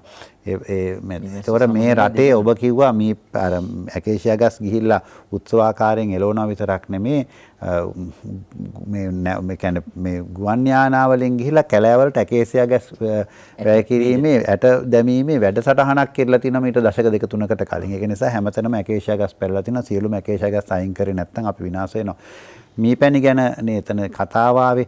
දැන් ඔය දැනට ලංකාවේ මීපැණි අවශ්‍ය ප්‍රමාණය නිෂ්පාදනය කරන්නේ 105යි. 95%ක්ම ලංකාවට ආනයනය කරන මීපැණි. කොහෙන්ද ආනයනය කරන්නේ? මේ ඕස්ට්‍රේලියාව සහ නව සීලන්තේ. ඒ රටවල් වල මල් 3කින් තමයි සම්පූර්ණ මීපැණි නිෂ්පාදනය. අපේ රටේ එක මීපැණි බිඳුවක් හැදෙනකොට රටේ මල් 500ක්ම මල් සංඛ්‍යාවකින් හැදෙන මීපැණි හැදෙන. ලංකාවේ මීපැණි වලට එච්චර ලොකු වටිනාකමක් තියෙනවා. එහෙම තියෙන රටේ අපි මීපැණි නිෂ්පාදනය නොකර මේ ඇකේසියා ගස් ටික හදාගෙන විනාශ කරලා තියෙනවා. ඒකද අපිට බොහොම ක්‍රමවත්ව අපේ මේ කියන වෙළඳ ආර්ථිකයේ අපිට තිබ්බ ඒ සමෘද්ධිමත් ආර්ථිකය විනාශ කිරීම වැඩපිළිවෙලක් ගිහිලා තියෙනවා. අපේ තිබ්බ කෘෂිකර්මයේ ආහාර නිෂ්පාදනය තිබ්බොත් හෙළ ගොවිතැන තිබ්බේ. එතකොට බොහෝ අය කියනවා රසායනික ගොවිතැන නෙමෙයි කාබනික ගොවිතැනට යන්න කියලා. ඒ දෙකම අපිට අලුත්. ඒ දෙකම අපිට ඇමරිකාවේ මොන්සැන්ටෝ වලින් ආපුවා. ඒ කියන්නේ අපි දැන් මෙහෙම ගත්තොත් එහෙම ඒ කියන්නේ අපේ මේ රසායනික ගොවිතැන වලදී කියන්නේ වස්සෝ ඒ ඉන්න සියලුම සුද්ධ ජීවීන් මරලා කරන ආකාරයේ ප්‍රාණඝාතයෙන් යුක්ත කරන කෘෂිකර්මයක් තමයි ඒ රසායනික ගොවිතැන කියන්නේ. නමුත් අපි කියන මේ කාබනික ගොවිතැන කියන්නේ ශුද්ධ ජීවීන්ගේ උපකාරයෙන් ගැඩවිල්ලු ඒ සත්තුන්ගේ උපකාරයෙන් අපි ලබා ගන්නා වූ ආහාර නිෂ්පාදනය. එතකොට ඒ දෙකම එහෙන් ආවා කියලා කියන්නේ අපි හිතමු කුඹුරක අර විදිහේ වසවිස ගහපුවාම අර වසවිස නොගැහැව්වයි කියන කුඹුරටත් ඒ වතුර ගැහුවේ නැතත් ගලාගෙන යනවා. එතකොට ඒ ශුද්ධ ජීවීන් මරනවා. එතකොට ශුද්ධ ජීවීන් ගෙන් කරගෙන මේ එකයි ඒකෙන් නොවන රසායනික කෘෂිකර්මය දෙක එකට yaadෙන්නේ නැහැ. ওই දෙකම නෙමෙයි අපේ තිබ්බේ.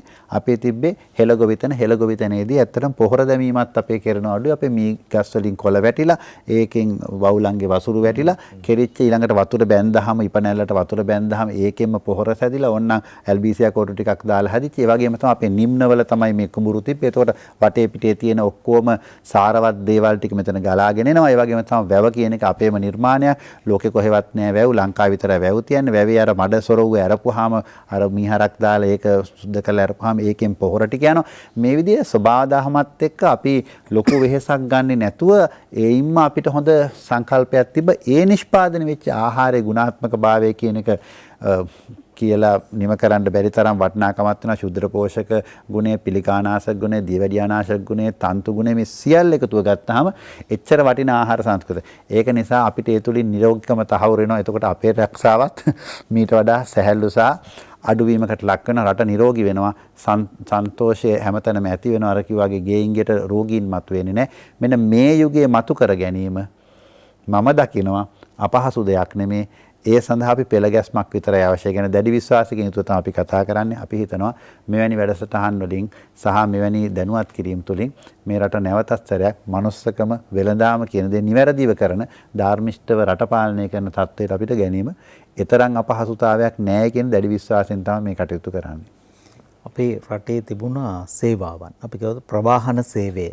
ලංගම බස් කියලා ඉතින් අපි පොඩි කාලේ හොයන්න ගියේ. ඉතින් ඒකම පෞද්ගලික බස් සේවාව නැත්තටම මේ ජනගහනයේ වැඩිවීම අවශ්‍යතාවය තිබුණා. රජයට සම්පූර්ණයෙන් තනියම කරගන්න බෑ. ඉතින් පෞද්ගලිකයන්සේ දායක වෙලා ඒක කළා. ඇත්තටම මිනිස්සු එහාට මෙහාට ප්‍රවාහනය කරලා බාන ලොකු සේවයක් කරනවා. හැබැයි මේ සේවය සපේ නතර ගුණාත්මක භාවයත් වැඩි කරගන්න එපායි. සෞඛ්‍ය සේවයත් එහෙම තමයි. ලෝකේ තියෙන හොඳම සෞඛ්‍ය සේවාවක් නේ අපේ රටේ තියෙන. නිදහස් නොමිලේ දෙන සෞඛ්‍ය සේවා, නිදහස් අධ්‍යාපනයේ තියෙන රටක්. හැබැයි ඒකම පෞද්ගලිකාංශයත් නැගිට්ටා. ඒක මං කියන්නේ අඩු තක්සේරුවට දාන්නේ නැහැ. විශාල සේවයක් කරනවා. පෞද්ගලික සෞඛ්‍යාංශය, පෞද්ගලික රෝහල් නැත්තම් මේ රජයේ ධාරිතාව දරා ගන්නත් අමාරුයි. හැබැයි මේ ධාරිතාව දරා ගන්න අතරේ මානසිකත්වයෙන් හිතුව සලකන්නත් ඕන. මේ වගේ ආපදා අවස්ථාවක එන රෝගීන් ගැන ඒක වෙළඳාමක්ම කරගන්නේ නැතුව මගේ අධ්‍යාපනය පවා ඒ මට්ටමින් කරගෙන යන්න ඕනේ. අපේ රටට තියෙන ගෞරවය රැක ගන්න චෝදනා තියෙනවා. මේ මොහොන පොතේ අර මේ බලපුවාම රෝගීන් සමහර තැන්වල මම කියන හැමතැනම කියලා පෞද්ගලික රෝහල් වල ගිහිල්ලා වෙච්ච අත්දැකීම් එහෙම දානවා. ඉතින් ඒක හොඳ මදි. මේ සමහර වෛද්‍යවරුන්ට පවා චෝදනා කරන අවස්ථා තියෙනවා. ඉතින් අපි සෞඛ්‍ය ගැන කතාව එහෙමයි. මේවත් වෙළඳාමේ එක්තරා පැති තමයි චන්දන මහත්තයා. දැන් මට අවසාන වශයෙන් කියන්න තියෙන්නේ මෙච්චරයි. රටක පළවෙනි දේ තමයි මේ අවබෝධය කියන එක තියෙන්න ඕනේ මිනිස්සුන්ට. ඒ කියන්නේ අපි අපේ රටේ අපි අම්මලා තාත්තලා හැටියට වැඩි හිටියෝ හැටියට රටක් හැටියට කරන යම් දේවල් තියෙනවා. ඒවා අපි යම් දේවල් අපේ රටට හඳුන්වලා දෙනවා. ඒ හඳුන්වලා දෙන්නේ මේ මිනිස්සුන්ට අවබෝධයක් ලබා දීමකින් තොරව. අර මෙතුමා සඳහන් කරා වගේ සමහරට ගිවිසුමක් වෙන්න පුළුවන්. සමහරට බලපෑමක් වෙන්න පුළුවන්. දැන් පුංචි උදාහරණයක් ගනිමු. අපි තුමු ජංගම දුරකථනය. ජංගම දුරකථනය මිනිස්සු අතරට දුන්නා. හැබැයි ජංගම දුරකථනය පිළිබඳ ඒ කියන්නේ ඒ පිළිබඳ තියෙන ලිටරචර් කියන එක, අවයර්නස් කියන එක, දැනුම ඒකෙන් පාවිච්චියට ගන්නේ නැහැටි. හානිය මොකද්ද? ඒවා අපි අවබෝධ කරලා දෙන්නේ නැහැ. අපි සමාජ මාධ්‍ය කියන්නකෝ ඒත් එහෙමයි. එතකොට හැම තැනකම සිද්ධ වුණේ මේක.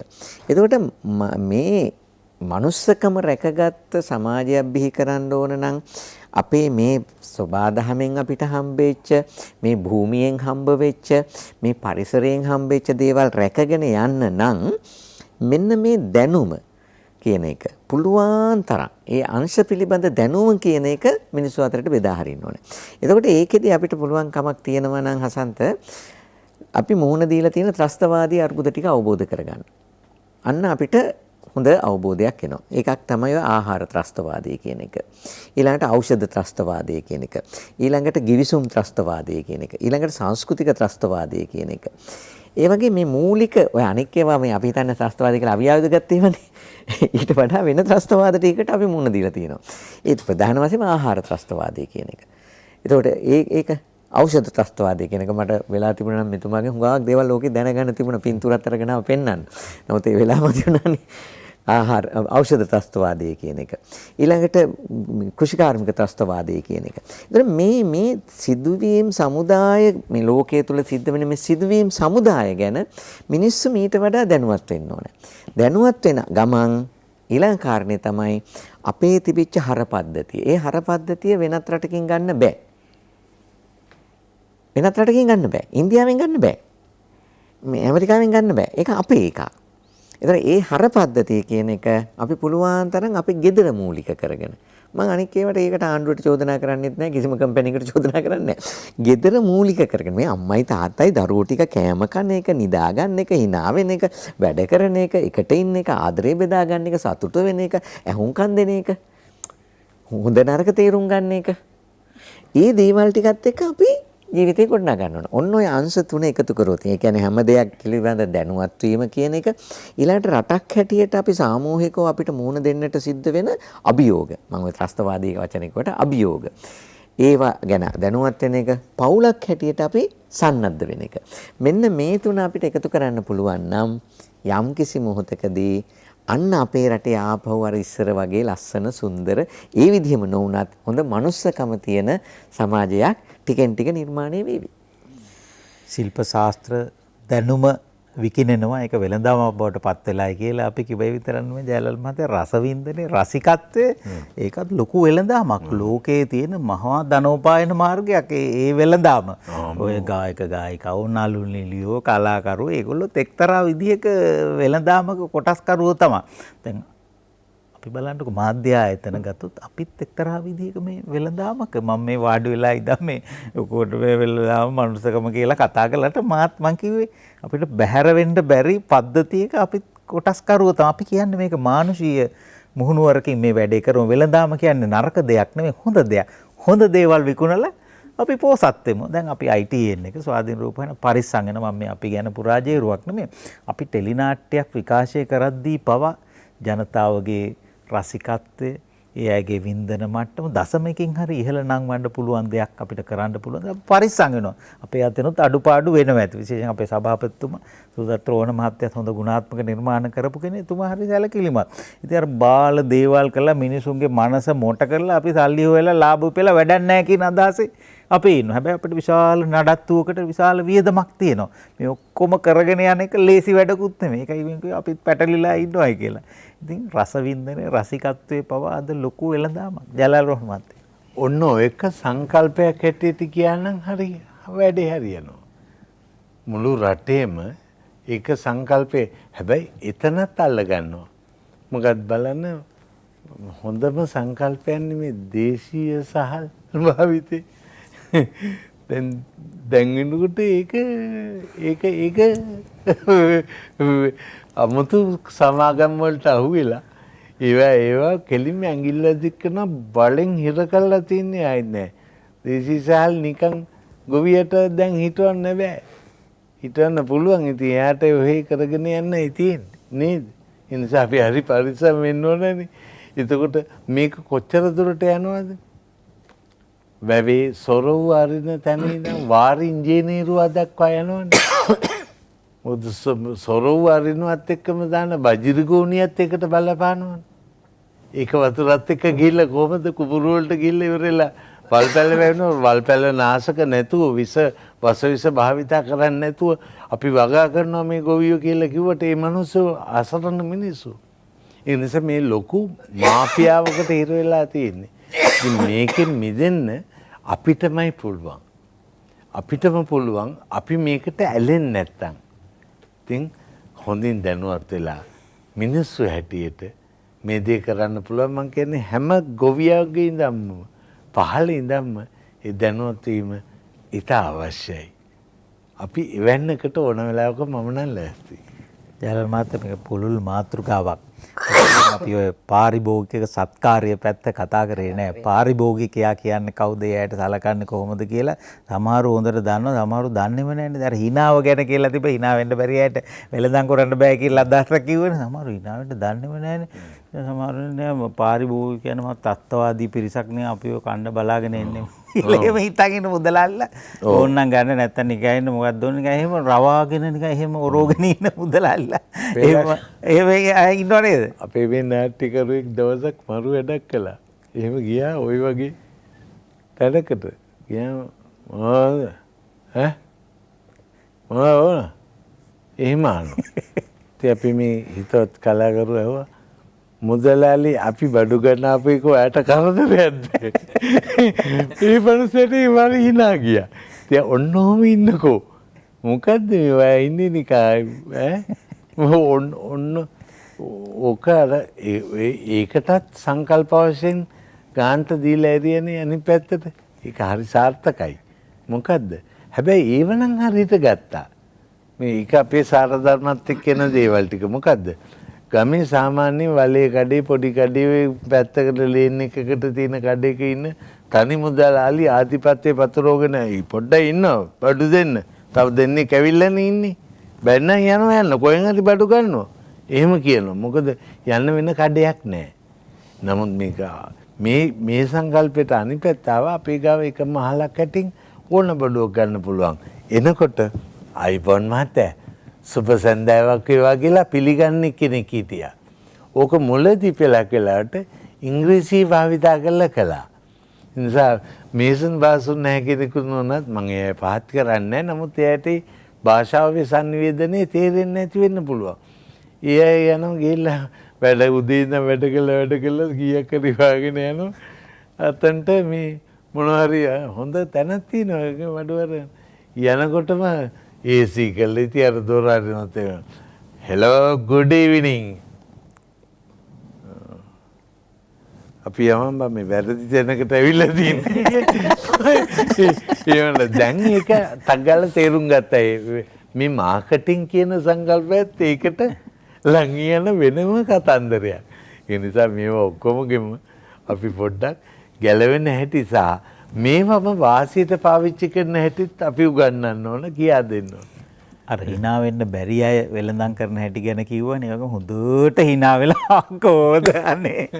ඉතින් කොහොද කියලා හරි හොඳට විකුණන්න බාලබඩු. ඒ කියන්නේ හොඳට hina වෙලා පිටට තට්ටු කරලා ගාලා මේව කරලා බලන්න බබාත් ඇවිල්ලා නේද? චුටි බබා කොහොද? බබාට අතොලු අත ගාලා කුණු ගොඩවල් තියෙන ඒර පටවල හරිලා ඉන්නවා. යාළුවන බබාට දෙන චොකලට් එකත් අර බඩුවේ අය කළා.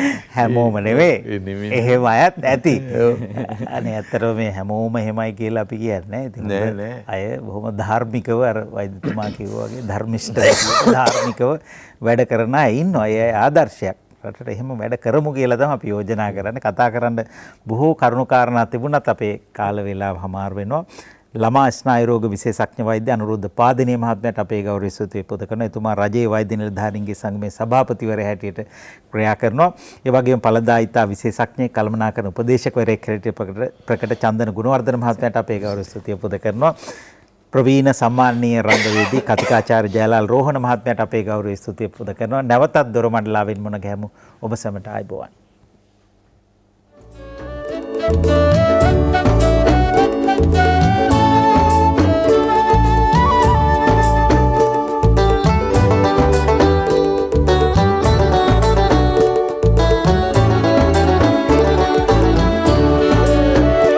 සිරිලක ඇසිදිසි සරසවි පින්දිම දොරින් දොරට දොර මඩලාවයි